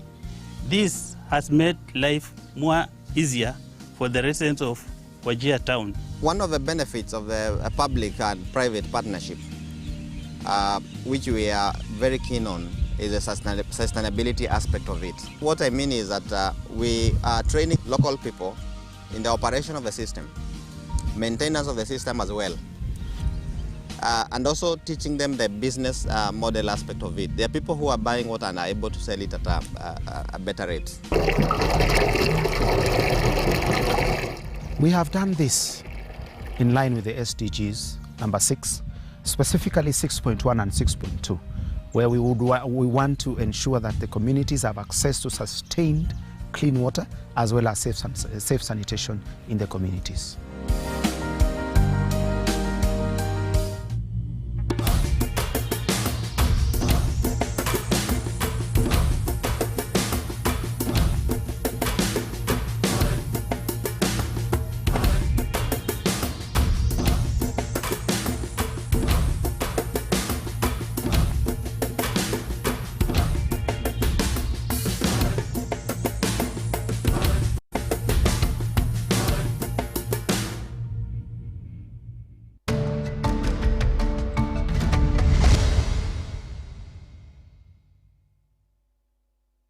The challenges that we face in the water sector in Kenya are not actually unique to only Kenya as a country, but if you look at the sub-Saharan Africa, Kenya has the third highest number of people that use contaminated water bodies. According to 2019 Water Sanitation and Hygiene Monitoring Report by World Health Organization and UNICEF, the number of people that had access to safe drinking water was only at 59%, while those that had access to safe and basic sanitation was only at 29%. We know that globally, the wash-related diseases are among the leading causes of death for children under 5. Through the leadership of Millennium Water Alliance in Kenya, USAID, the Swiss Development Corporation, private sector partners like Coca-Cola, Vito Foundation, Davies and Shatleaf, IBM Research, Sweet Sense, and Acacia Water, we are working together with Millennium Water Alliance members like CARE, Food for the Hungry, Catholic Relief Services, and World Vision in the northern part of Kenya, addressing the most basic access to water. We are contributing to improvement of access to safe water in these 5 counties. The 5 counties are Garissa, Isiolo, Marsabit, Wajir, and Turkana, as well as working with private sector partners to develop scalable and replicable business models using the market-driven systems, and working with communities, especially the elders.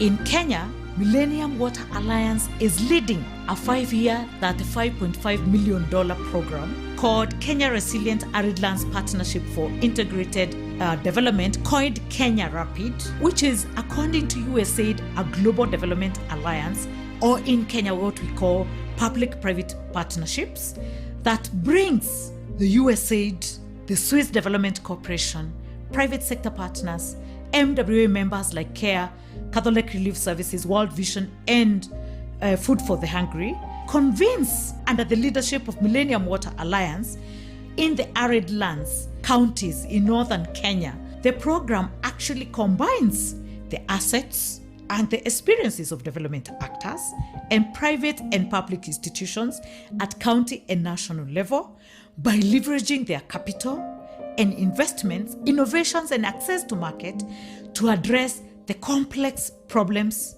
in the water, sanitation, and hygiene sector that actually culminates in inadequate water access and poor governance of natural resources in the arid and semi-arid lands. Now, throughout these 5 years, we have worked with these communities to build their capacities towards journey to self-reliance, and so far, we have reached over 460,000 people, actually having surpassed the target of 450,000 people. As we look towards the next steps for Kenya Rapid, we want to ensure that we scale up the private sector models that have worked. We use market systems and we build the capacity of the local governments at national level and the county level to be able to drive their own national agenda.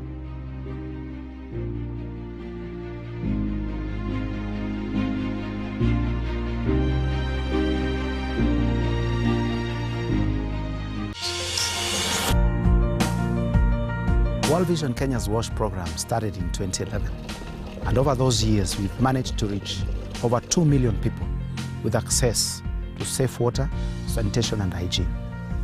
Through that, we have realized the change and the shift even towards issues of health, where there has been improved nutrition in households. In the areas of, let's say, Wajir, find that there is a big need for water, not only for drinking and food, but also for production of food. And therefore, Kenya Rapid, through the support of the County Department of Agriculture, we developed modern technology to introduce pastoralists into agro-pastoralism way of life, and we are using a technology called agronets that are adaptable to the high temperatures for the farmers to produce vegetable, to produce high-value crops, so that the children can get nutritious food. The other key component on multiple use of water is that to reduce the cost of running boreholes, we have done hybrid solar systems that are now operating on solar systems and the generators. And we have done 14 boreholes are now operating with the solar hybrid system. And this has reduced the cost of operating boreholes significantly. Under strategic objective 2, we are focusing on replicable and scalable business models. And this is where we bring in a public and private partnership. In partnership with the county government, we were able to install the desalination system that is producing 20,000 liters a day. This has made life more easier for the residents of Wajir town. One of the benefits of the public and private partnership, which we are very keen on, is the sustainability aspect of it. And our key role, apart from ensuring that the system is running, is to pass the technology to the local communities around and also establish the business model. By this, what I mean is that we are training local people in the operation of the system, maintenance of the system as well, and also teaching them the business model aspect of it. There are people who are buying water and are able to sell it at a better rate. By consuming this clean, hygiene drinking water, we are, in a way or indirectly, ensuring that people are saving money that they will have otherwise used to go to hospitals to seek medication. We have done this in line with the SDGs number 6, specifically 6.1 and 6.2, where we want to ensure that the communities have access to sustained clean water as well as safe sanitation in the communities.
Yes. Reduce the cost of water. What is the outcome? maxaad qorteen meesha marka points inta aad ku qorayseen transfer is there for number 1. Then we have got also these ones. Outcome fear for number 1. Yes. Access. Group number access 1. to water for livestock and the crop production. Group number 2, are you ready? They want action. Group number 2. Is group number 2 ready? Please get seated. Group number 3, are you ready? Okay, let's start with group number 1.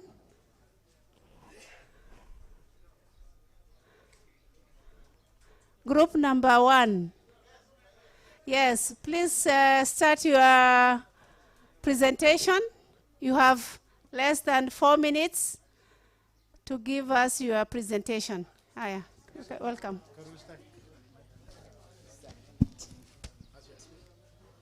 Greetings, everybody. My name is Ayan. So, according to Group 1, we came to conscience with the following. We agreed that access to water for livestock, crop production, and domestic use be our first priority, in that many people were able to access water due to availability, and which led to production of vegetation, and also it has increased sanitation, in that people are able to use domestic wise. Then the next item was availability of fresh foods in the market. Funny enough is that now you can try to imagine Wajir market is flooded by vegetables that they feel that they can export. So that was something it came during the discussion, and it shows an indication of more production is ongoing. And then the last one was the reduction in cost of drinking water. A good example that we were given by a brother here was in Dulgup, whereby they were using water tracking, and it was taking time for them to reach. But now they have their own borehole, which has led to reduction of the cost of drinking water. So the lesson learned for our access to water for livestock, crop production, and domestic use was that the myth that Wajir soil can never be suitable for vegetation has been betrayed, and now the community are agro-pastoralists. Now we can say we are from the pure pastoralist to agro-pastoralist, and then the use of modern technology, i.e. the solar panels, the solar energy, the climate smart technologies, private-public partnership model. We can also see a decline in conflict based on the resources such as water, reduced waterborne diseases, because now households can get water. The second item that we had ranked was availability of fresh foods in the market, and our best practice was that it is generating income, which is addressing the SDGs. The first, which is poverty, and we have improved skills because now our community can do irrigation.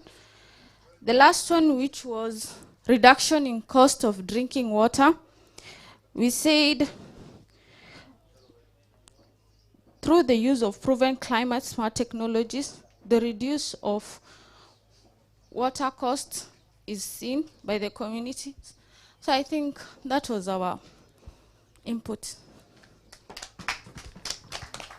Thank you. Let's appreciate group number 1. As we move to group number 2, I would urge that everybody put on their mask, especially the person presenting and all the participants. And after use, please ensure that you do sanitization. There's a bottle there, and it's going to be provided for you to be able to sanitize your hand. So let's have group number 2. Thank you very much. Presenting group number 2. And we have come to conclusion that number 1, it is the leading, the way it is in our chart. Number 2 still is our number 2, the reduction in the cost of drinking water. And the number 3 remains the number 3, the way it is. Then we are saying that what made number 1 to be successful, it is because of the coming together of the county government, the World Division, the food program, the Rapid, all those organizations. They have made our number 1 to be successful, and it is successful because of several things. The availability of water kiosk, that is the access to water. They have also helped a lot on drilling the bores, also using the solar panels. They have helped in doing the piping, and all these things have made number one successful. Then what can we learn? The lesson learned from the number one, it is due to the above. All what I have said there above, they have made us to learn these lessons. And the one, people have started farming due to the availability of this water within our county. Then there is the communities have come to the permanent settlement within where the water is accessible. Then there is availability of food and fresh food in the market. But as we were discussing, we have noted several things that have made it very hard for the food to be available.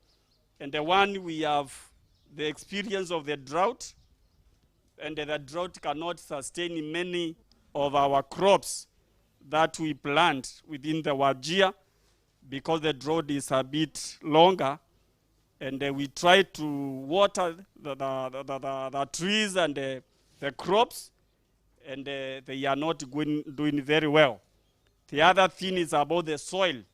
There is soil infertility, and it has led us to the low production of food.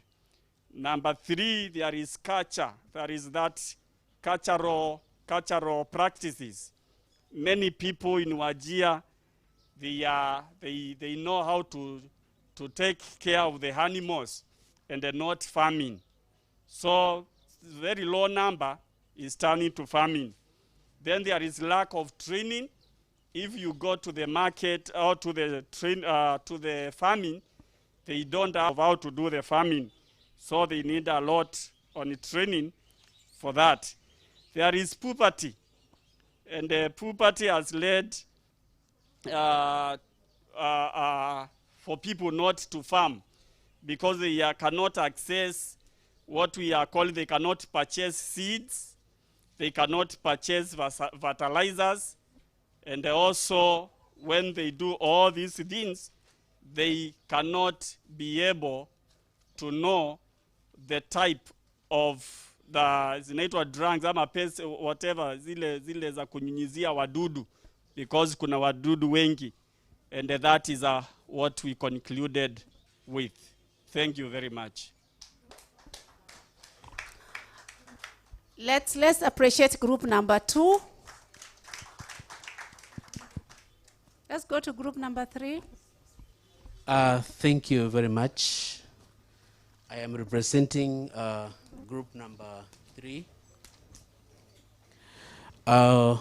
In our ranking, we have ranked number 1, access to water for livestock, crop production, and domestic use. Because there has been increase in borehole all over.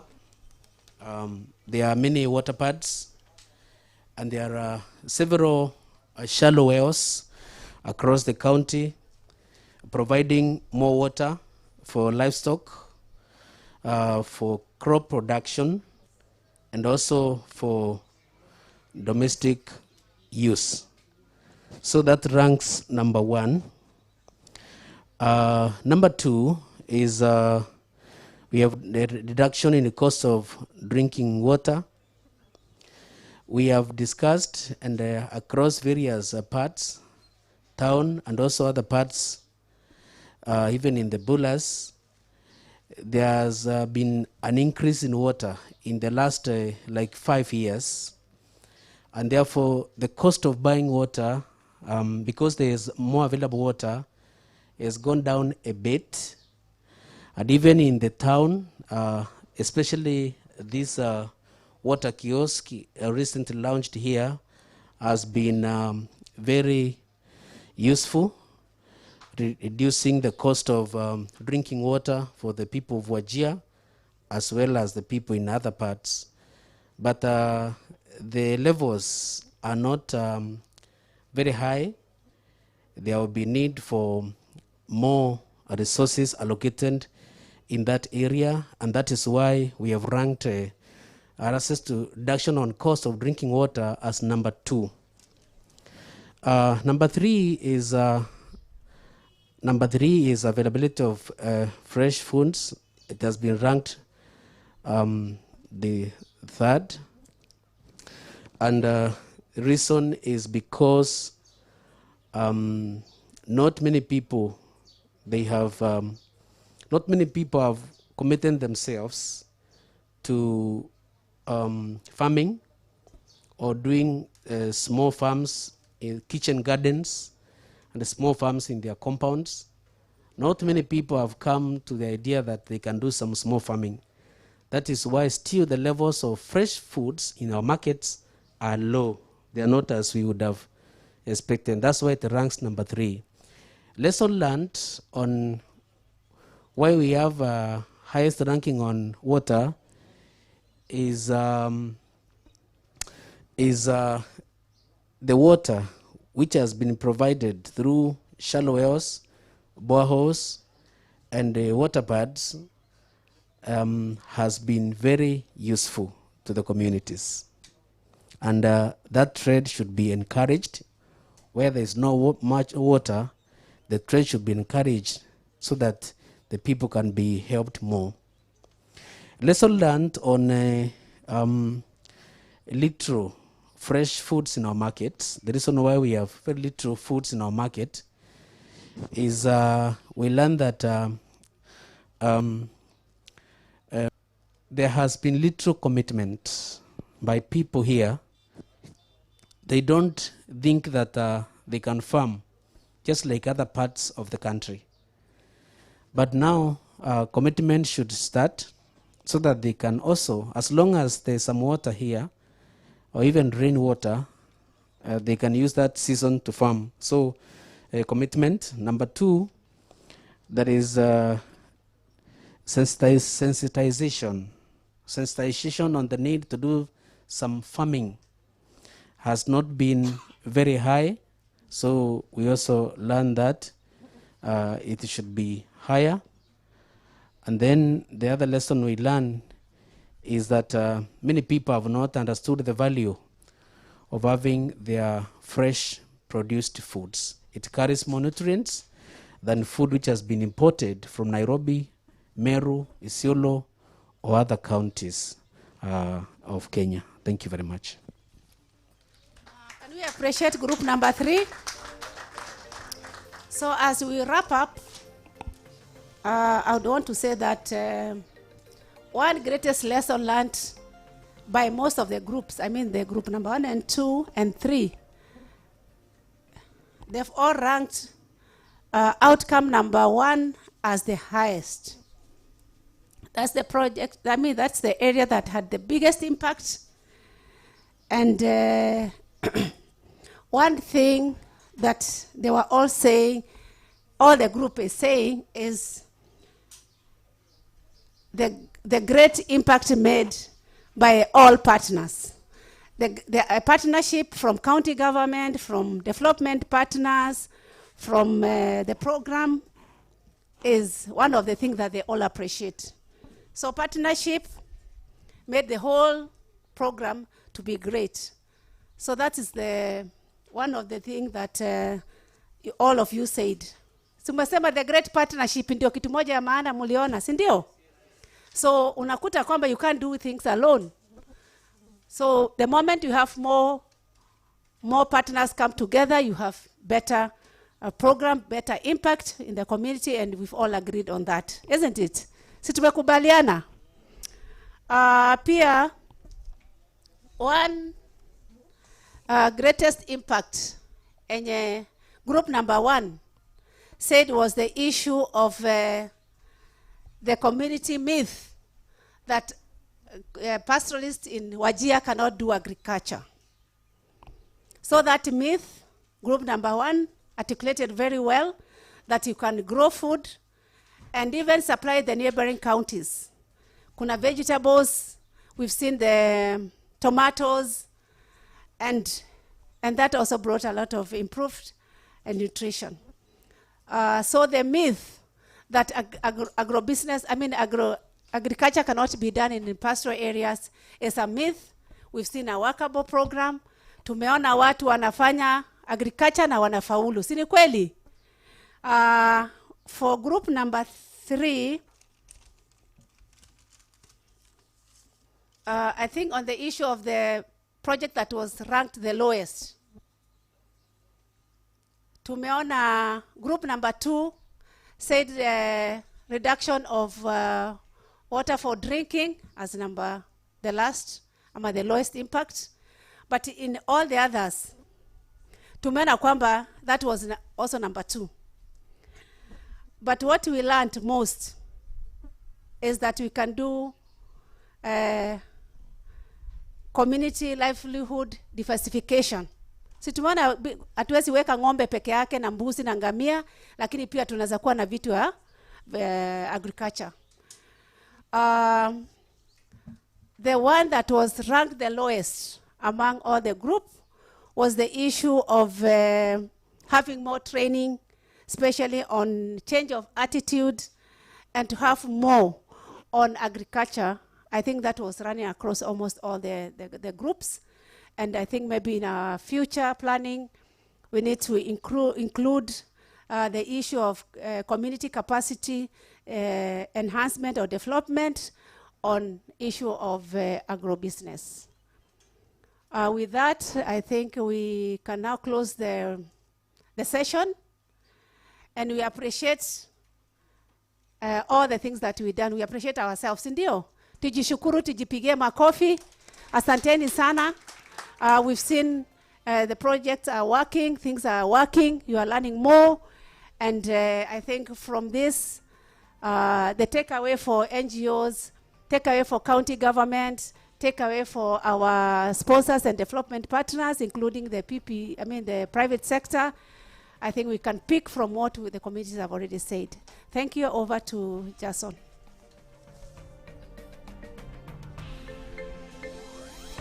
Thank you very much, Honorable Tia, and I think we appreciate, once again, can we appreciate Honorable Tia and the team for those great discussions. Wonderful, asante sana. I think we want to move on to the next part of the session. And in this last part of the session, we want to listen to some very resourceful persons who have been involved in the program. I want to invite them to the platform and ask Bernard and Waziri to come this way so that I am joined now on the panel by Sam Kinyanjui, Managing Director of Borel, and then I will also, thanks Bonasias, I also ask Mohammed Osman, the MD. So thank you so much, Chairman. Thanks, Waziri, for your support. And we will be joined virtually by Dixon Ochieng. Dixon is the Director of Sanitation. This session is going to be an interesting one. I hope you do find it interesting. So we are going to do two things. Oh, by the way, before I go on, I saw Banafara, DCS. I had not seen him. I've seen him now. Is there any other CEC who joined us later, or Chief Officer? Just for me to recognize you, whoever. So, Karibu Banafara. Banafara is our Deputy County Secretary. Thank you so much. So this session is going to be a mix of, we are going to give an opportunity to three resource persons. Sam Kinyanjui is the Managing Director of Borel Light. He is going to present to us the investment that they have made in this as a private sector, perhaps give us a few tips on the journey he's walked, how difficult or how easy it has been, and what has been in it for business, so that we can see how best we can see we can explore such kind of partnerships going forward. Then Dixon Ochieng is an interesting partner as well for Kenya Rapid. Dixon is not on the Bore plant. He was involved in another PPP discussion with the county government and Wajir and Kenya Rapid for sanitation. The business that Doris was talking about, when Doris was saying there's a lot of business in the shit. And Dixon began with us the conversation on how to do business, and we failed to make progress. But I think Dixon has since made progress after that conversation. So with Dixon, we were not very successful. With some, we have been very successful. So we have these two resource persons who are going to give us their perspectives, what could have been, what has been done differently to make progress where they have made. And Mohammed Osman, the MD of Wajir, has been at the center of all this as the public entity that has been involved in this partnership. So because you know Wajir is a county government entity, and they provide the urban water for Wajir County, and they're also in charge of sewerage and sewerage services. So Osman is going to share with us what has been his experience in terms of these PPPs as part of the wider program of giving access, improving access to water and sanitation services, of course. So this is the nature of the panel, and we are extremely pleased to have both of them here. I'm going to give Sam the first opportunity to take us through, and Sam has a presentation, and then he will show us the plant. I think you will begin with the presentation first, and then he will show us the plant. And then we will get to Dixon, who will join us virtually, and then I will come to Bana Osman. So Sam, you can choose to talk from there or here. Maybe come from here. Is it better from here? Here. Okay, good. Sam, come over here. This one is better.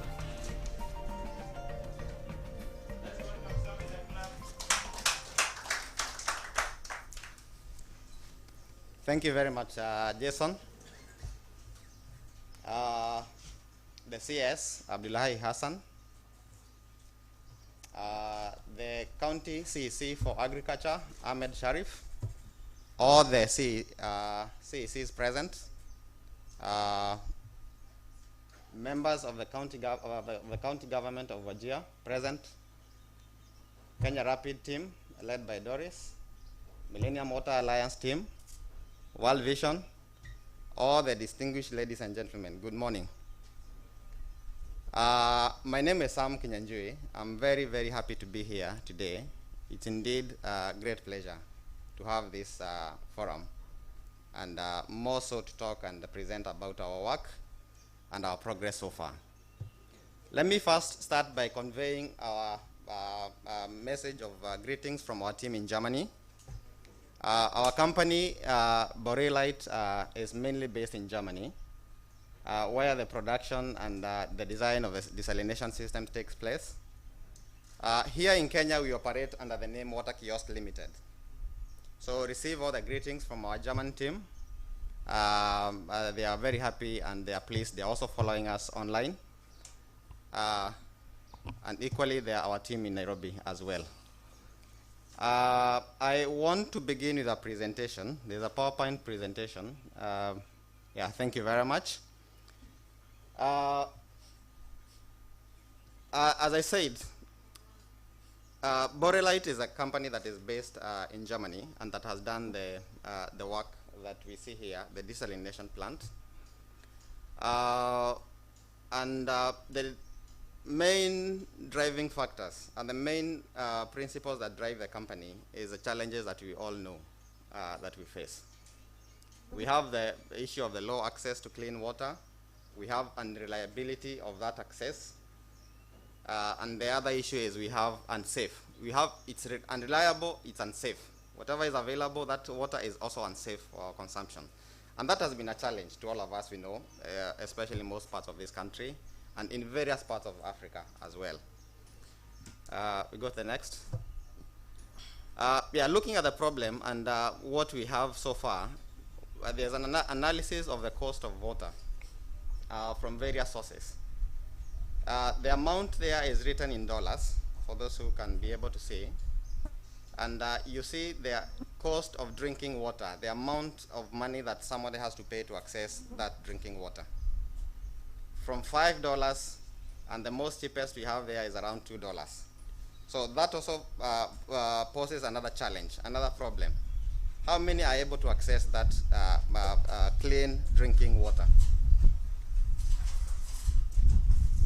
So that is a problem. On average, you're having $4. That is 400 shillings for a 20-liter jerrycan of clean drinking water, water that we say is safe for drinking. And therefore, we have the solution. And this is how Borelite was formed. Thinking of addressing those challenges, addressing those problems, making water more affordable, and making it more accessible and more reliable. So we have the solar water desalination. And one of the things that we work with as Borelite is adaptability. We see the sun there is providing our energy, our power for desalinating. One of the things that I want to highlight is, and this is actually known by the people in the water sector, the biggest cost of desalinating is power. And we know we have a challenge of accessibility of power in our country. Yeah. So being able to apply or being able to use renewable energy, being able to use sun for that matter, solar, PV, is able to bring that cost down. The second thing that we focus on, you see the hand there, is adaptability. We want to make our system, our desalination system, as more adaptable as possible to the most rural communities, to the most remote areas, such that any person in the remote area will be able to adapt, will be able to access, will be able to learn that technology. The principle behind that treatment is suitable for that remote place in Mandera, in Mombasa, in Turkana, in Wajir, not only here in town, but also looking at even the interior places of this country. The other thing we look at is affordability, and this is where now the issue of money comes in. Making that water as affordable as possible to reach as many people as possible in those remote places. So that is also a key factor for us as a company, and it's also a driving force that we want to make that water as affordable as we can. So we are talking about adaptability, we are talking about renewable, and we are talking about affordability. And this is now our focus, even going to the remote places. When we think about desalination here in Wajir, we are talking about reducing the cost per liter to less than 5 shillings per liter. That is mineral drinking water, quality hygiene drinking water. And that is, we are looking at the semi-urban. I will call that semi-urban application. When you go to even remote places, yeah, we have a system in Lamu, interior places. We try to make that water as cheap as 1 shilling per liter. And you're getting, if you're buying 1 shilling per liter, it means that you, for 20-liter jerrycan, you're able to get it at 20 shillings. Some places it's half a shilling per liter. So you're getting 20 liters at 10 shillings. And this is now what we call, service to the community, and also, making such a commodity as water as accessible as possible. Yeah, now going back to the same chart that we had earlier, now we have water kiosk added there. If you look at the last, there's water kiosk urban and there's water kiosk village. And those are the two areas that we are looking at. Depending on the surrounding, depending on the environment, depending on the economic status of a community, we are able to categorize a region either as urban or as a village. And the prices for both of them vary, so that we are able to address the needs of as many people as possible. And through water kiosks, we've been able to bring down the cost, as I said earlier, to below a shilling per liter. This is very important for us, and we all know the challenge when it comes to desalination and water projects. One of the biggest challenges is breakdowns and maintenance issues. There has been those projects that have been installed for, they run for 1-2 years. Then they start having issues of breakdown. You find the system was done. It's not operational for a year or 2 years. It's something that we are trying to address in a greater way through our designs. And we try to make it, you see the screwdriver there and the wrench, we try to make the maintenance cost as cheap as possible, such that a village person in a remote place could be able to do 80% of the maintenance work on that desalination system using those two items. And this is very critical because some places are very interior. Accessibility is also a challenge. And you find that if you are relying with sending a person, a technician from Nairobi, to a remote place in Turkana, it takes a long period. It's costly. If we are able to pass that technology to the local person, the local operator in a village, and we make him able to use those two tools, two basic tools, they are common, they are available everywhere, he's able to do 80% of the maintenance work, which is important to us and as a company. We are also looking beyond technology, because one of the things that we do in our systems is to add online monitoring. And by online monitoring is that we are able to monitor the system from either Nairobi and also in Germany.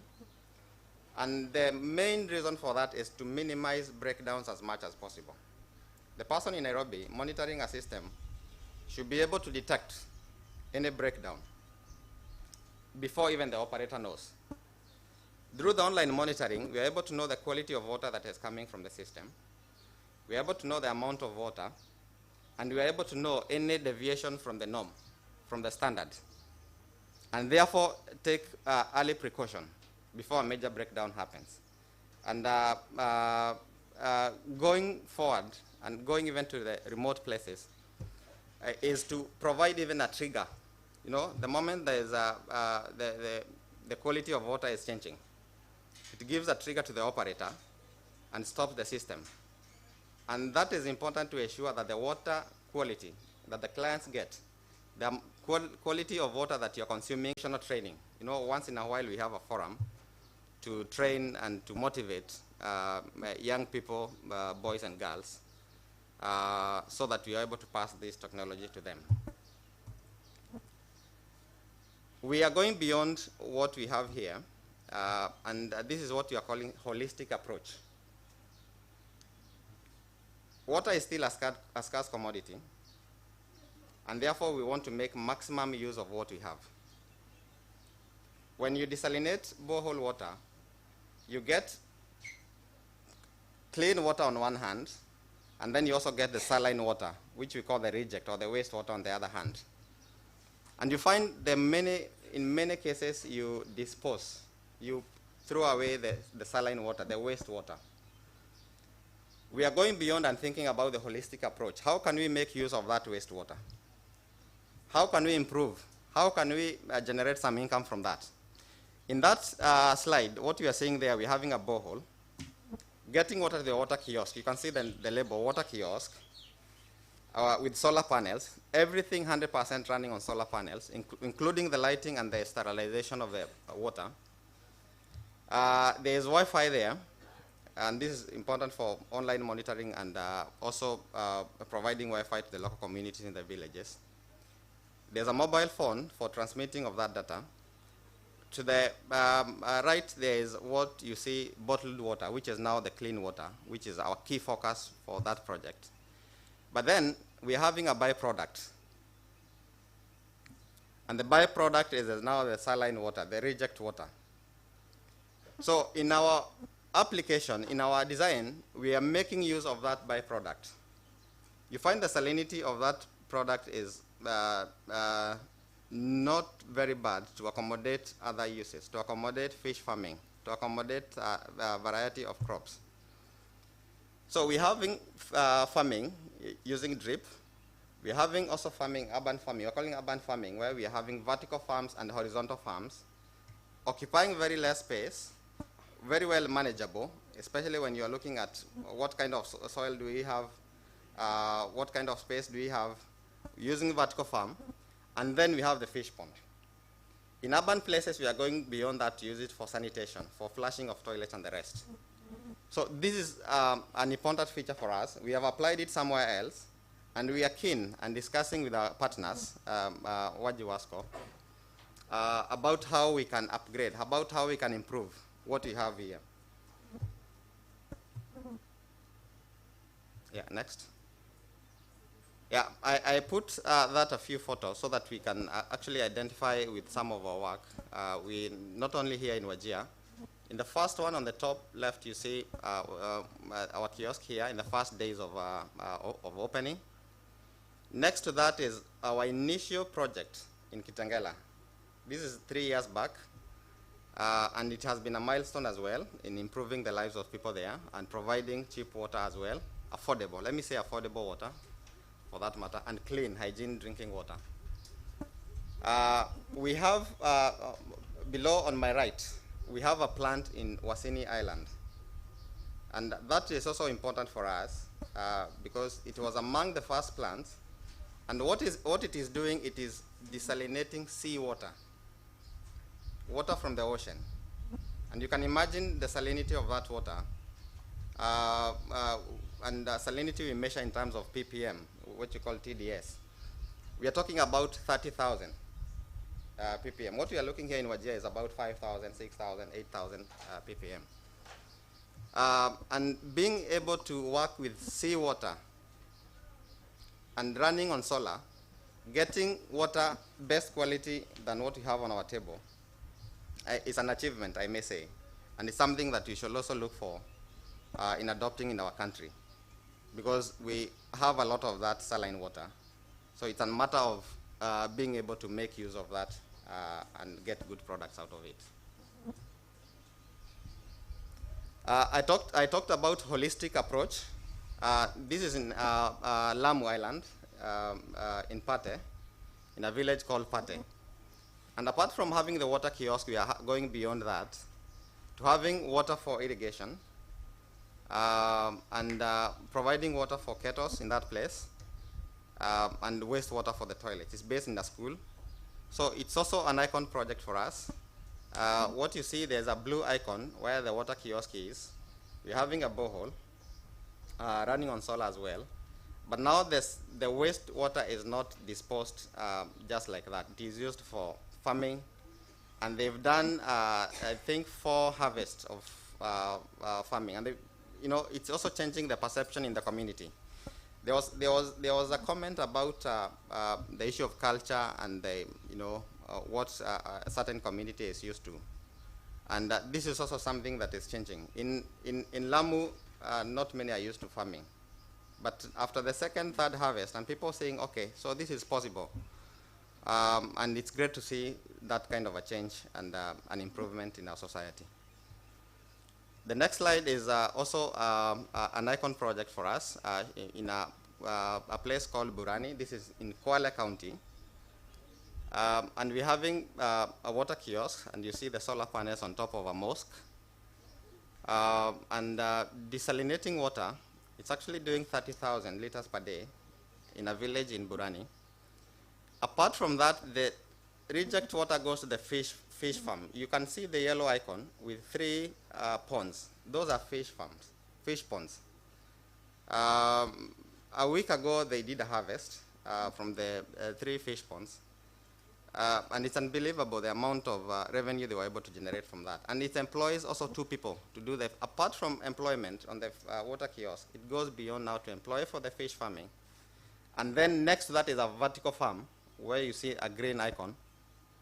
In a very small area, a 3 meter by 1 meter square, they're able to do 600 plants on a vertical farm. And then connecting that to a process called aquaponics, where the farm and the fish pond are mutually benefiting from each other. The waste from the fish is nutrients for the plants. And the carbon dioxide that is given out by the fish is taken up by the plant. So it provides a very good organic setup, no use of chemicals, no use of fertilizers for the plants, and the fish gets clean water because the water is cleaned by the plants. So it's something that we're also very keen on implementing, and in various parts of the country. Even in the dry parts of our country, we are very keen into that. Next. Yeah, I put that slide to show the electrical mobility that we've added into our setup. This is also important. we want to make, you remember our first slide, I said we want to make water as accessible to many people as possible. So we have our desalination plant at this point, but we want the water to reach as many people as possible. At the same time, doing it in a clean way. So we've come up with a partnership with Siemens, and they are producing electrical cargo bike. They are powered by solar. That bike there is powered by solar. It's able to carry 200 liters of water. And with one charge, having 2 batteries, it's able to do 60 kilometers. So we are adopting this and placing them in our water kiosks. So apart from people getting water from this water kiosk, we are able even to take water closer to them in a clean way and providing employment. The person who is doing that is assured of an income, and then more people are able to access that water from wherever they are. So this is a newest addition, and this is what you are seeing people there on the wall is a water kiosk in a place called Mtongwe. These are the coast after Likoni Ferry. And what we are doing there, we're also running on an ATM to access the number of hours that people get the clean water. But what is important is addition of this, and we are going to do this even in Wajir, to make sure that people get as more water closer to where they are in a clean and environmental friendly way. Now coming now to our plant, and I think this is also very, very important for me. I remember I put that page there showing the date that we did a pre-feasibility study for this particular plant. It was in August 2018. That was the first page of that report that brought about the implementation of this project. What you see on the map is part of that report under the pre-feasibility and showing the various places that we were looking at until the point that we settled on the Wajir minor site. So this is key when we try to remember and recall the milestones that we have on this project. We always remember where we started with a pre-feasibility study, and I think the beginning was a meeting in Nairobi, somewhere in Strathmore, with my partner called Dr. Ahmed Beheshti with a team in Millennium Water Alliance. And then it went until what we're having today, which we are very happy and proud of. Next. I wanted to say what we've had under this arrangement. This Wajir minor water kiosk is very, very important to us, being a first of its kind on our end. We've had water kiosks that we own purely as Borelite in Nairobi and in various parts of the country. We've had water kiosks that we've partnered with individuals, but this is the first one that we partnered with a public entity. So it also marks us, becomes a key one for us, because the things that we go in, we are going as a first time, so we are learning in the process. We are learning as we go. And because of our strength between the public and the private, we are able to complement each other. And this is also very grateful to the MD of Wajiwasco, because the things they are good at, the issues of, when it comes to the issues of policy, when it comes now to their mandate, we are able to complement each other, trying to fulfill up their mandate as well, the issues of policies, all that. And our key issue as a private investor is to make sure that the system runs every day. Ideally, as a private partner, we are in for profit. But we do it in a way that we also provide a service to the client, the end user, to the community. So the fact that we are in for profit is to make sure that the system does not stall. 1 year, 2 years, the lifetime of a project is running. Of course, the revenue generation is key. We are able to achieve that in a very good way here. Creation of employment, I talked about this. We have 2 staff working there. We have a security person, and then we're having now the indirect impact on that. And then the offering of hygiene, affordable water, which is the key item above the system. In numbers, we've been here for 8 months, and it's unbelievable the kind of impact that it has had. Over that period, we've been able to dispense close to 1 million liters of clean, hygiene drinking water. And this is important. You can imagine what kind of population has been impacted by that. And not only this population, but indirectly. You know, you take hygiene drinking water, your health is assured, you save on money that you'll have used for medication, you are saving your future, you know, and even some, you know, components, contaminants that are in water, in underground water, they have effect in future. You know, you took water earlier at your age, then the impact will be felt much, much later. You can imagine the ripple effect on that. So we are very proud of that, and of course the issue of employment as well. And I think that's something that we should be proud of and give applause for such an achievement. Yeah, thank you very much. Next.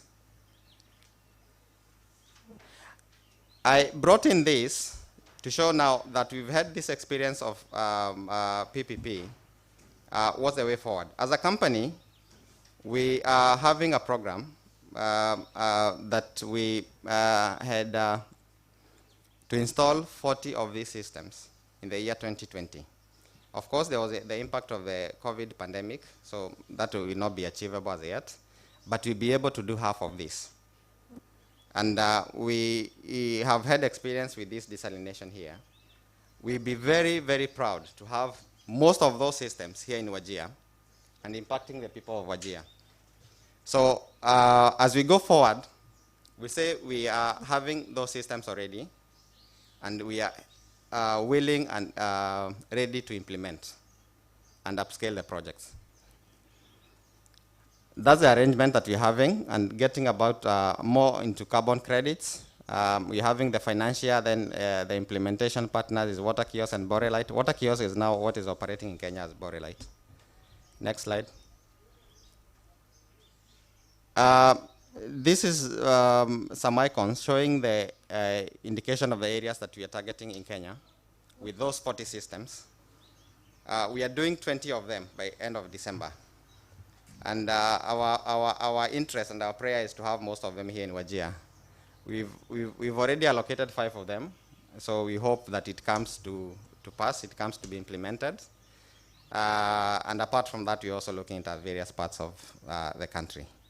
That marks the last slide on my presentation.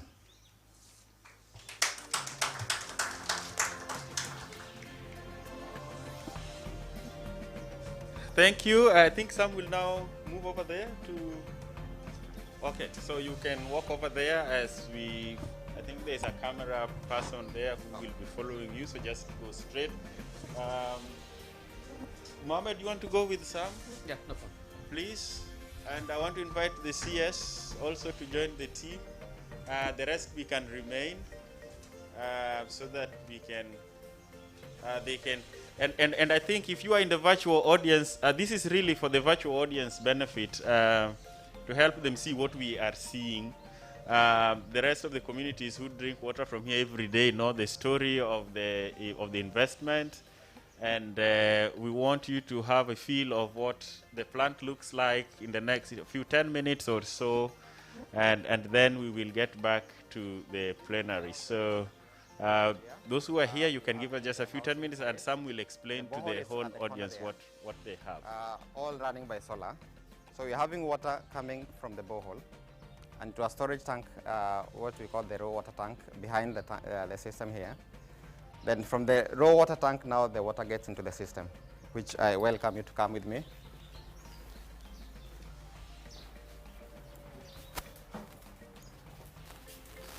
Yeah, so this is the entire setup for the water kiosk and the desalination system.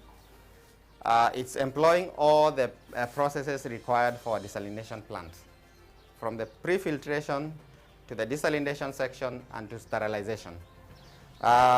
What is important is in our setup, we don't use chemicals, so we minimize use of chemicals for 2 reasons. That is reduction of running cost, And the second thing is, you know, the operator does not have a hard time in terms of controlling the chemicals. So from the raw water tank, the water comes through a meter here. And as I said earlier, the meter is also monitored. It's also connected remotely. So you're able to know the quality of water, the amount of water coming in, and is pumped in through this pump into the pre-filters. These are the pre-filters. We're having the sand filter and the carbon filter. The sand filter is able to trap all the physical particles, the sand particles that are in the water. They're able to be trapped here. The carbon filter is also removes the smell, the odor in the water, makes water the odorless, and also removes any free chlorine that may goes to the membrane. So from here, the water comes into these other compartments, which are also very important. Any small particles that went through these two is able to be trapped into here before the water goes to the desalination system. One of the things also to note, after the removal of those small particles, the water is passed through a UV sterilizer. The essence for that is to remove viral and bacterial infection in the water and minimizes the growth of algae in the membranes. Just to make sure that the quality of water is improved at every stage. We are getting better and better quality of that water. And then now from here, it is pushed through this pump at high pressure into these 4 white vessels. And these are the ones that house the membranes. And the purpose for the membranes is now to remove all the salts, or what we call the underground salts, the unwanted chemicals in the water are removed through the membranes. From there, now the water is pumped to another clean water tank. And then from the clean water tank, it comes through this pipe to another UV before it is dispensed. And that is important, is to make sure that the water that is being dispensed by the taps there is free of any contamination, is free of any viral or bacterial infection. And now the clients are able to get water from outside through that point. On the dashboard, we are having the controls for it, running from the main switch to the emergency switch, very simple to operate, and the operator just runs on the automatic switch alone. And then the entire system is running on solar. The batteries are provided for the online monitoring, just to make sure that it's monitored throughout for 24 hours. And we're having our staff here. We're having Kevin and Hassan as our operators.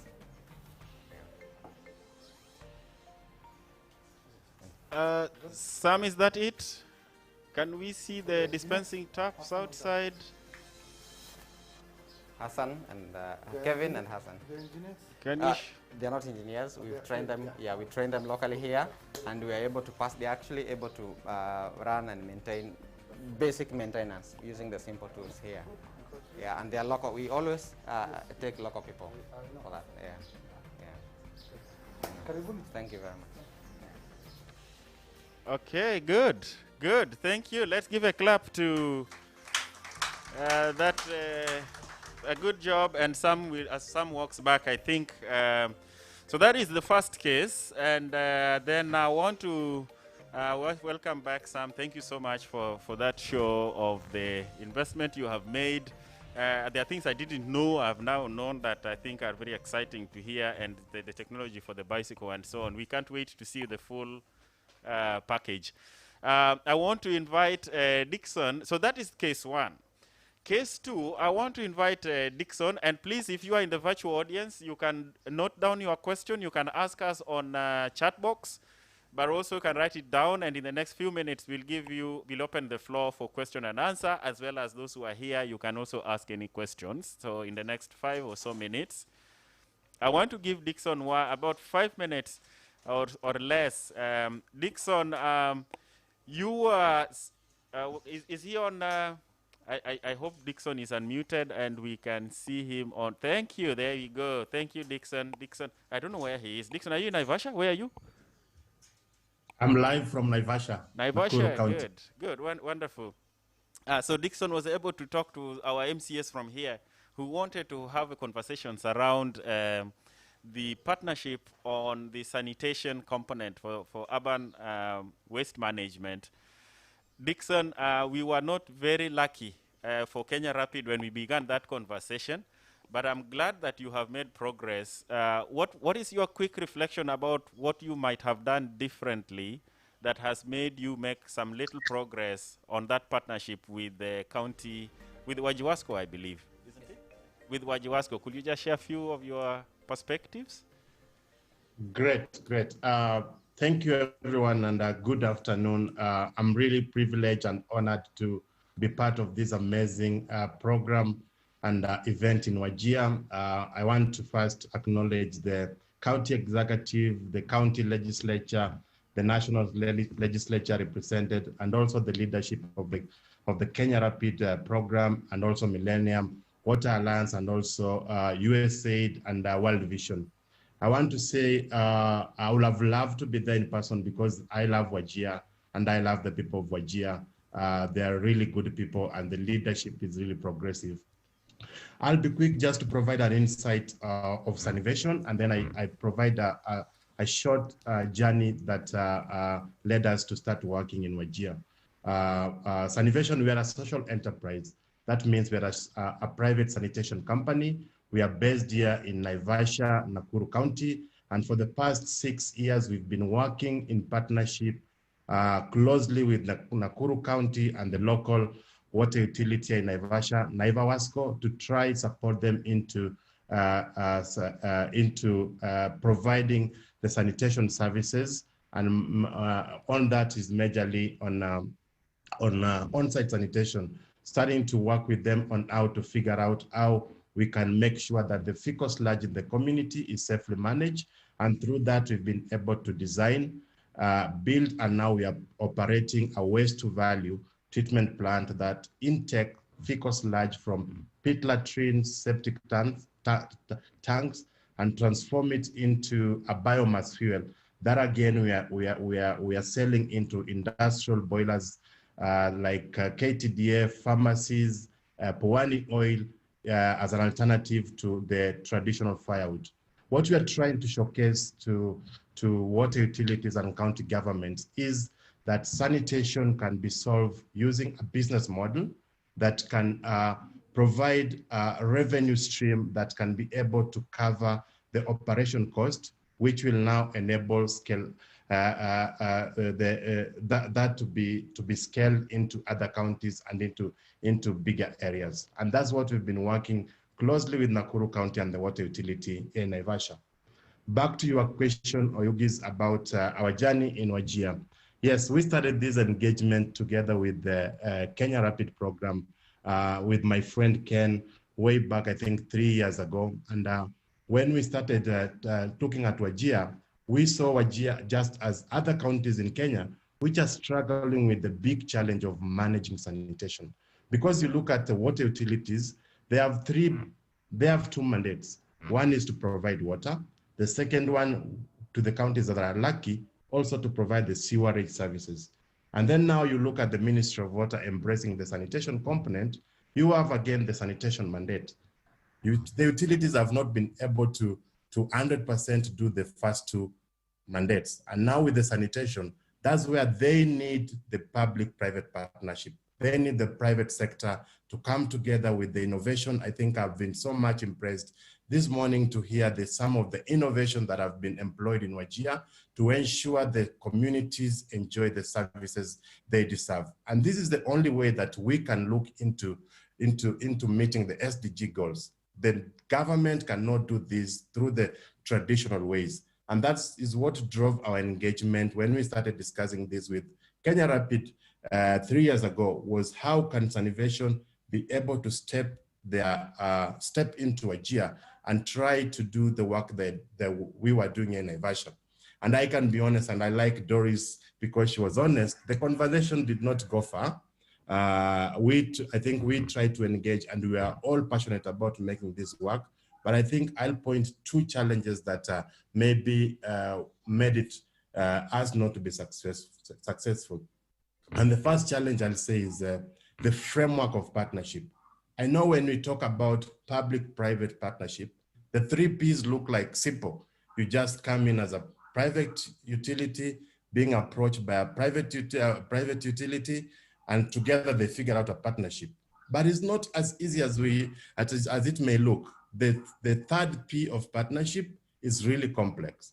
If you look at the Public Act, it doesn't make it easy for small companies to partner with the government. It's really complex process that makes it difficult. And we try to look together on how we could safely go to Wajir, because when you look at us as a private company, the money that we are looking at for putting the infrastructure, we want them to come from loans, and also we have funders. These funders need surety of their money, and the best way they can get that surety is having a legal partnership mechanism. So without that, it's really made us difficult to convince funders to commit their funds for us to go expand our work in Wajir. And then I think the second thing was also trying to convince pooling funds together from different funders. I know there are already programs ongoing in Wajir, which I think I'll say was hard to make funders with different obligations to commit into one course. And I think Doris said this. I think as funders sometimes also need to have review some of their goals, some of their targets, in order to consider working together with other partners to make the impact bigger.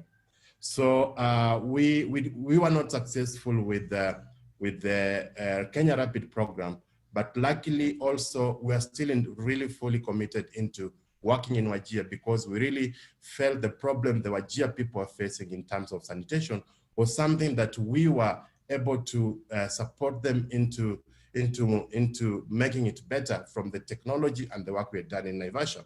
So we engaged through one of the funding group that we worked with them here in Naivasha, Nakuru County, the World Bank, because they also were looking into doing some work in Wajir, and they were supporting the county in a number of different programs.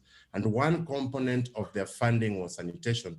And because we had worked together here in Naivasha, they proposed or they told the county and the water utility to start looking into possibility of working together. And I'm lucky to say that this journey has not been easy. I just want to recognize some of the people who have played part in this.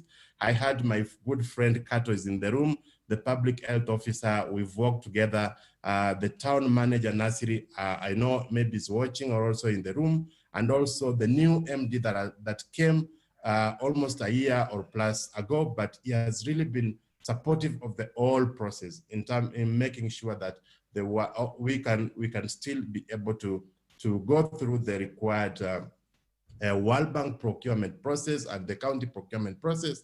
And I'm lucky to announce that 3 months ago, we were able to secure a contract from the water utility to Wajiwasco to support them into building their capacity on the night soil program. And we are really passionate and looking forward into making that work move on. Thank you. Let's give a clap to Dixon. Dixon, that was a powerful statement at the end there with that announcement. I'm happy that the progress has been made, and we are looking forward to the experience to continue documenting that. And I think that will be exciting for everyone, from the town management to the county government and the rest. Bwana Mohamed Osman, I want to get back to you. You are here. You have walked the journey with Borel. You are walking the journey with Dixon and the team in Sanivation. What has been your experience as Wajiwasco, as a public entity, the public entity who has been working with both these? Do you see these as promising cases of helping the county government to solve, our sanitation, water and sanitation challenges in the county? What has been your experience? Thank you. Thank you very much. First, I would like to thank all the participants, starting with our County Secretary, who has made it possible for this function to happen. He has been doing all the coordination day and night, which became very successful. The journey was long and difficult at the beginning. To start with, people could not even differentiate between public-private partnership and surrendering the whole project to outsourcing it to other entities. So they were more thinking of privatization of this project, and they will always ask me, why have you surrendered this project to Boril and then the Sanitation and other entities? To begin with, at the background, we know Wajir has saline water, which dated years back, and it was the manifesto of the governor to provide affordable, potable water within Wajir in his very first years within his term. And he challenged us that the cost of potable, safe drinking water is expensive, and we should be having a plant within Wajir town and its environs. And we tried our own at the beginning. We did not engage even Boril. We did not engage any other sector or actor. We tried as a Wajir Wasco to establish a plant. We did it in a place called the Sheikh and a place called the Burmio. But it did not succeed. You know, we thought that we were experts on it. We thought that we could do it alone, but with the challenges and everything, it could not work. That's the time we started now approaching the PPP model.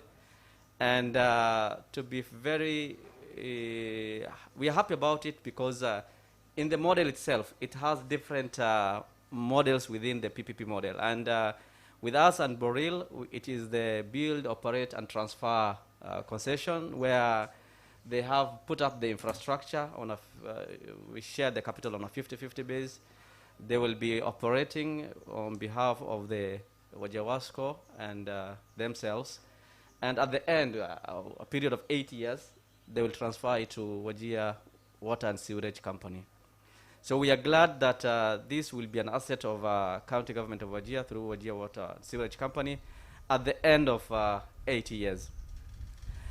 And it has helped us in terms of the economic growth because now we are generating revenue on a 50-50% share, and it has minimized non-revenue water because that's where we lose many of our waters. And Boril is an expert on it, and within their model they have shown how they have used and how even they intend to use the waste water that is not fit for human consumption. In this journey, it has also opened other opportunities for us because there are other companies, there are other private sectors trying to approach us on different set of businesses. For instance, there are companies coming to us who will want to have a PPP on toilets within Wajir town on the same modalities that we have with Boril. So it has an open opportunity, it has an open market for us that we can now engage with other sectors. They have confidence in us because of the success stories that is coming out from this plant. So, and the new technology as well has brought many ideas to us, and we have learned a lot from this plant that we never had it. They have trained some of our staff on basic things that will become an institutional memory to our organization, will become part and parcel for us for years coming. When Boril is not there, when Kenya Rapid is not there, when anyone is not there, there are lessons, there are skills that we have learned from this project. So most important was that we fulfilled key promise of His Excellency the Governor of Wajir, providing affordable potable water within Wajir, because there is this myth as well. Because of the salinity of this water, there are many diseases such as cancers, although it's not scientifically proven, but we believe contribute majorly to the ailing society. I mean, it's contributing a lot. So it has helped us. And when Sam did his presentation, I mean, I was so happy to learn that at least we have used 1 million liters of water, not for washing, not for farming, not for irrigation, but has been consumed by human beings. That is, I mean, something to be happy about it. Knowing that even for us in Wajir, we don't drink that much water. So it's something that we can say that we have achieved. much has been said. The only thing we want is to complete this holistic approach, whereby we can have the fish pond here, we can have the irrigation here. So my only appeal now is to the county secretary and the CEC agriculture, because I know in their budget they have a fish pond in the year, this financial year. If we can have it here in this compound, so that we can have a model, will be much better for us. We'll set up the irrigation so that if we have visitors, if people are coming to Wajir, we can have all them here at Wajir minor, this compound, where we have the plant, we have the irrigation, we have the fish pond, we have everything. So it is, you know, it's like those are the good part of it. But also we had, to say the truth, negotiating with a private partner was not easy. It took time, long hours. There were consultation, agreeing, disagreeing, which you know, delayed the whole project. So that is the only challenge so far that I can remember. Sometimes we disagree, but the good part is we have an arbitration team, including the World Vision were there. Then we resolve it amicably within shortest time possible. So this model should be replicated in other departments within the county government. That's my take. And we are glad that Kenya Rapid was there for Wajir Wasco from the beginning till now. We are also having this talk with Sanitation. Now they are doing consultancy for us. But we are in talks so that we can have this PPP in terms of what Doris said, the other business she mentioned, the gold she mentioned. So without taking much time, thank you very much. Excellent, excellent. I think I love that, and that really is an encouraging message from the public entity talking about the confidence and the lessons that have been learned. I'm just looking at the comments. Please, if you have a question, first I will begin with the virtual audience, and then I will come here. I can see there are comments from Egesa. I can see Egesa talking about the need to scale up the desalination system in the county. Jackson McKenye, Concern Worldwide, thank you for the exciting presentation. The model of the PPP is amazing for partners learning. I can see the comment from Roy, the one, kudos to Borel for taking the investment risk. That is an interesting one. Wajir Wasco also for supporting the opportunity. And then who else is talking? Yeah, I think they're quite good comments. I don't know if there is there any hand up on the virtual audience? Let me see. I cannot see any yet. I can't see any hand that's up on the virtual audience. Anybody who has a question on our virtual audience, I will ask our team to unmute you so that you can go ahead and ask. I'm trying to. Okay. No, I don't see any yet. Any questions here? Oh yes, Waziri Yusuf, you want to go first? Where is? Okay, I'll give Waziri this microphone. Yeah. My question goes to sanitation. Yeah, he mentioned that he did the feasibility 3 years ago, but something went wrong. So we want to know where we have gone wrong, and we want to see where we are now. Has that problem been fixed? And is it possible to include this into the NEDI program, the World Bank program, if we have challenges in funding? My second question is Boril, goes to Boril. Yeah? In the next kiosks or the planned kiosks, can we have one kiosk dedicated to bottling water so that we can have our mothers vending water? I mean, the milk vendors can also be selling water on the long side. Let's say half a liter water goes for between 20 to 25 in Wajir. So can we have this same bottle going for 10 shillings or less, where a mother who is selling milk can also sell water at 5 shillings or less than 10 shillings. Yeah. I'm not sure the boreal water. Do we have some labeling? Can we know what minerals are there? What is the composition of the water? Because we normally say our water is very saline, but we actually don't know the content. So thank you very much. Thank you, Waziri. I hope Sam, you're taking notes. I will go to DCS Farah over there, and then I come at the back there, yes. Again, anybody in the virtual audience, you can raise your hand. I will look at the screen as we go. Bona DCS. Well, thank you very much for the wonderful presentation. Mine is one. I just wanted to find out what was the cost of putting up this plant. Two, from the past experience now, how long might it take us to recoup the cost of putting up the plant? Three, is there any room for expansion of the same facilities? I'm told it can do 20,000 liters per day, but can we really, is there room for increasing that capacity? Maybe those are the questions that I'm asking. Excellent, thank you. And then I will go to the back. There is a hand there. Yes. Go ahead. Thank you very much for the wonderful presentations. My question goes to Sam. Sam did indicate that the chemical levels being used in the water is very low.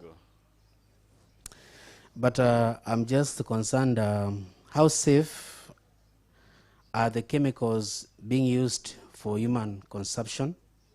In other words, how safe is that water owing to the fact that there are few chemicals being used, and so that there are no side effects and other diseases in the body. Number two, now that you indicated that there are sensors being put in the borehole to ensure you are monitoring the water levels, how long does how long could our water last us? Or maybe in the middle of the process the water could be less. Does our water have the capacity to last for a long time, or there might be a shortage within a short time? Okay, thank you. I can see a question on, you'll take the microphone at the back there for the last question. I can see a question on the chat box for Martin Mulongo is asking, what should development partners and the government do differently to address challenges in the northern Kenya to help us, have more partnerships like this? And what can motivate private sector players to set up shop in northern Kenya? Any of you could take that. But before that hand, I want to ask Jackson. I think I've seen Jackson on the Zoom. Before I take the last question there, Jackson on Zoom, can you ask your question? Yeah. Can you open your... Yes, go ahead, Jackson. Thank you, Jason, and thank you all the speakers for the good presentations. As a civil society, or I can say NGOs, we try to run and support communities, or rather supplement the government efforts in supporting communities to have clean water at their localities. And there are a variety of boreholes at those localities that we hope that this PPP model or this desalination model will help those communities have better and clean water. So from the experience of the implementing team, I was trying to see what advice can you give partners like us to be able to have better fundraising efforts, or include such initiatives as part of our fundraising efforts to be able to provide water or support communities to have better cleaning water. And my second question is around the management of the water committees. In the past, we've tried, of course, to train these committees on governance issues, but it's not been an easy ride. So maybe what is the experience in setting up and working with the 15 communities mentioned through the presentations? Thank you. Thank you, excellent. Then the last question will be from here at the back there. Yeah, mine will be, you see that there are two types of water, the clean water for consumption and the saline water disposed. But now that we don't have the use, because we don't have fish pond, we don't have crops growing anywhere around here, how do we dispose that water? Does it go back to the well, or how do you dispose safely so that it does not bring any environmental negative impact, like breeding, something like that? And the other one is, you know, most of Wajir, we operate under our water system. We depend water boreholes. And these boreholes have water user associations. The water user associations, governance level, although they are trained and retrained, where they are very poor in governance, where revenue earned from the boreholes, whatever levy they charge the animal owners, the pastoralists, there, it is mismanaged. And I think the government have tried water on water, because this thing has been given to the community level. They are the ones who are taking care of the resources. And this community, you know, they are Kenyans. And then whatever is up there is also there down level. So my fear is, once you hand over such a very good project, I'm fearing it might be killed and slaughtered, and the meat sold at the butchers. So my appeal is, with Jawasco, whoever will be there, you know, over the time, by the time this project is handed over, let it live long. That is my advice. The other one is, what plan do you have? Because most of this county, our county, they are very high yielding boreholes with the saline water, where now the community there buy water from water boozers, or they buy from commercial entity, because the people who transport water to the places where, to the center, and they have underground tank. So what they do is, they hire water boozer for human consumption, and then, so they sell that water at retail price, just like selling a sugar or rice, of which the saline water at the bowl is used by the livestock, but the human cannot use. So what they do, they buy that fresh water from either from Wajir or from any other fresh water borehole. So the water at some places in our county is very expensive. So are you planning as Boril to also partner with the county government so that you choose also these areas, which are also urban areas, and have got the high yielding boreholes? Can our community be assisted by Boril to you know, expand the project to the other areas within the county? Okay, thank you. Thanks a lot. I think those are many questions. Some of them are straightforward. Some of them are questions for us to reflect on, even as partners, and might not have straightforward answers even from Wajiwasco. But I want to give you some, the technical ones. Perhaps you can begin with those straightforward ones, and then Mohammed, you will take the others. Sam. Thank you very much. Okay. I'll start with the question about the bottling, the possibilities of doing a bottling plant. I'll say it's possible to do that. We've had a discussion with our partner, who is Wajiwasco, to scale it up to that. But then at this stage, I can say we've had a good relationship. So discussing further that is easier.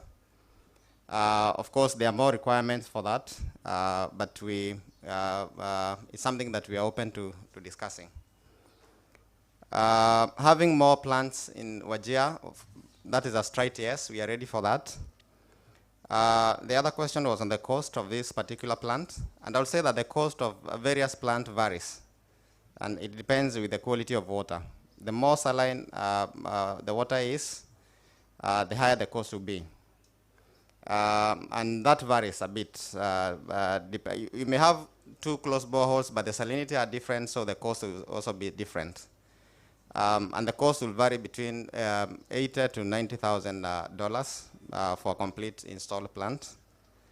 When you talked about room of expansion, the system generates 20,000 liters per day. And by per day, we are saying it's running on solar. It doesn't have power storage. So it means it is producing only when there is solar radiation. For more output, it can run on other sources of power. It can run on the grid. It can run on generator at night.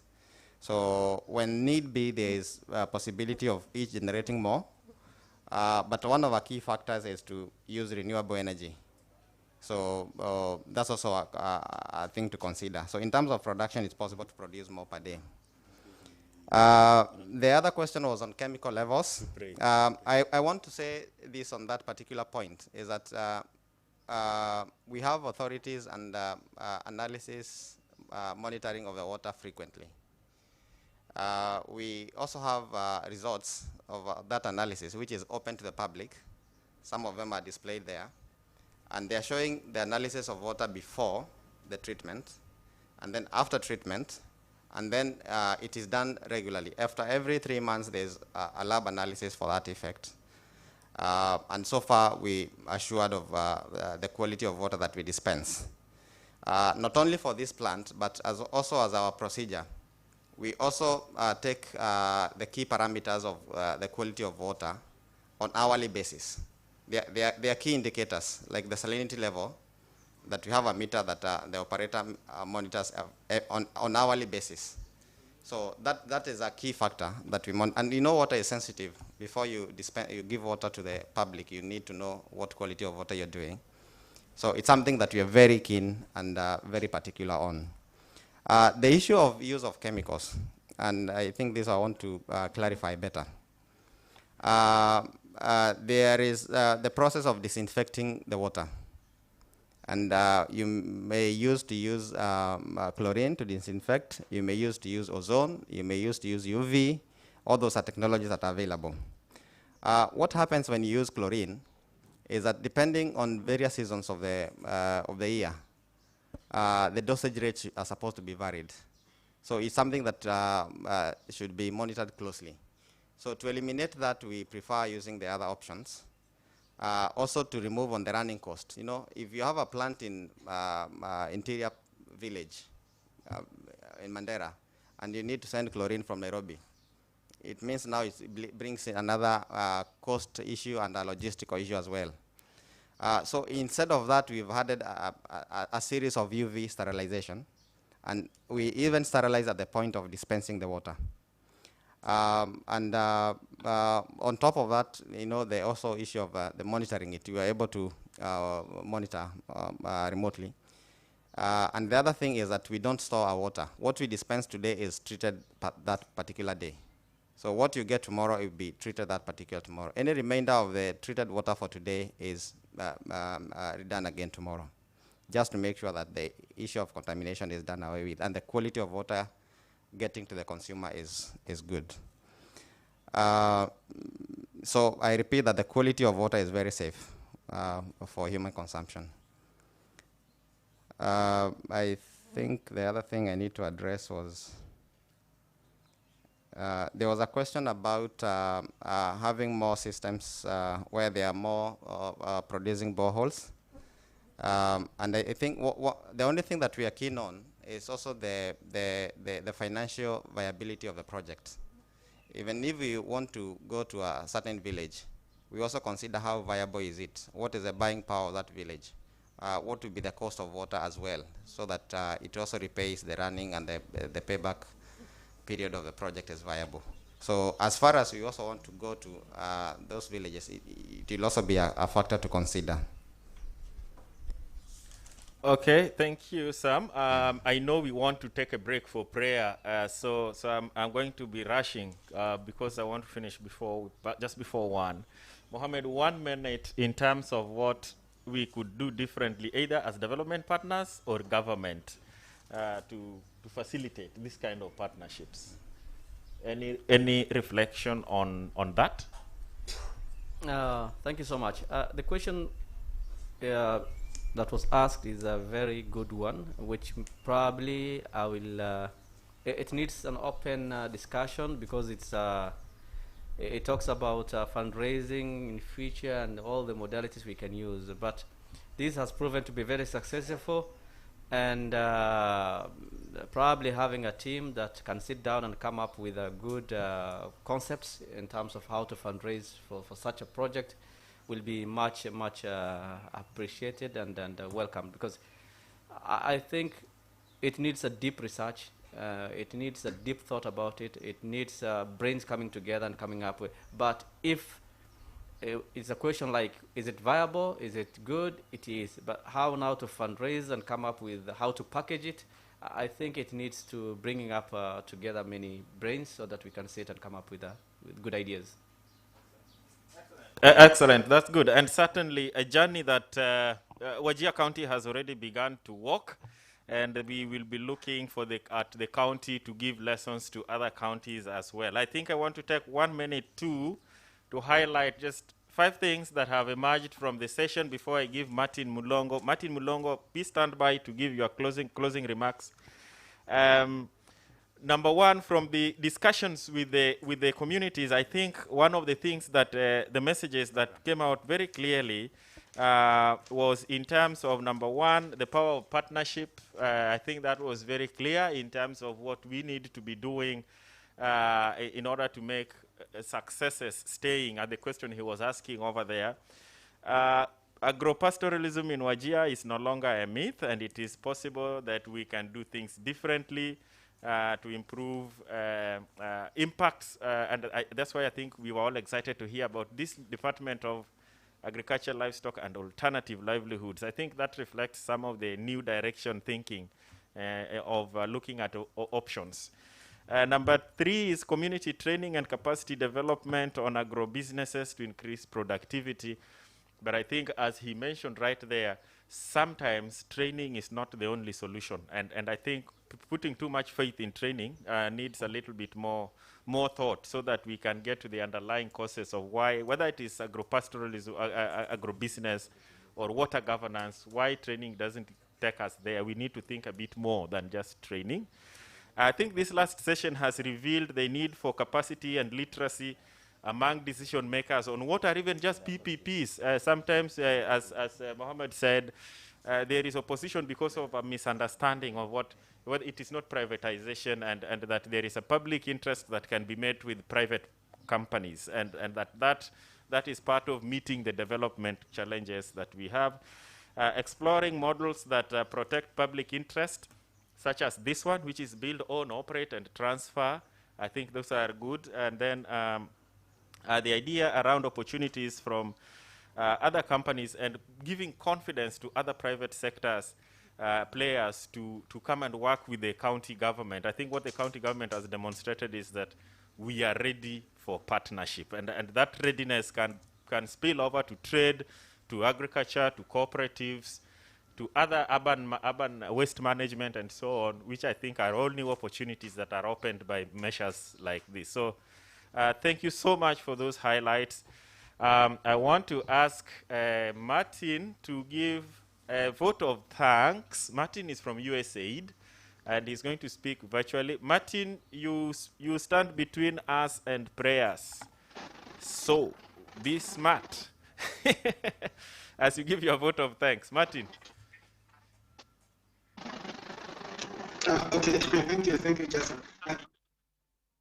Thank you, Jason, and colleagues, friends. I just want to say thank you so much for the time that you have dedicated into this event. The lessons learned, there are lots of good things coming out of Wajir. Some of us we have been curtailed, we have not been able to go to Wajir, but seeing all this coming out and the challenges, and it's a privilege and honor for us. So I just want to say thank you to the team that has been organizing. Thank you to the county. I think Jason, your team, RLA, Kenya Rapid, led by Doris herself. We call her Mama Cho, Mama Maji. Yes, thank you so much for the wonderful leadership, and of course World Vision, being a Christian organization but working in an Islamic area. that shows how commitment and diplomatic in this world of development.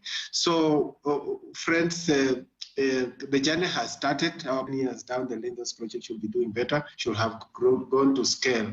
Yeah, so on behalf of Doreen, who is here, we are just so grateful and say thank you so much, and we ask you to keep up with the good work. Over to you back, Jason. Thank you. Thank you, asante, tumpigie makofi na sisi pia tumesema tumeshukuru. Thank you for all our virtual participants. I cannot be more grateful to Bana CS, very patient, and I always like his energy and spirit. I learn a lot from you, the way you work. I love the approach, his approach to work. We really appreciate your support and leadership. DCS, Farah, we are happy with your support as well. CCs who have been here throughout, Yusuf and the other Yusuf, and of course, MD, Mohammed, Sam, and your time. Community representatives, tumeshukuru sana, asanteni. I hope you have also got time to learn. Sindio? So thank you so much, everyone. I think with this, we want to come to a close, and I wish you well. We thank you for your time, na tutaonana Mungu akijaliwa. Thank you very much, and good afternoon, everyone. Lunch, we also have lunch after prayer. We have lunch there, right? Over where we had breakfast, we will have lunch there. So don't go away too quickly. Baada ya maombi tafadhali, karibuni lunch. Asanteni sana. Thank you. Thank you very much.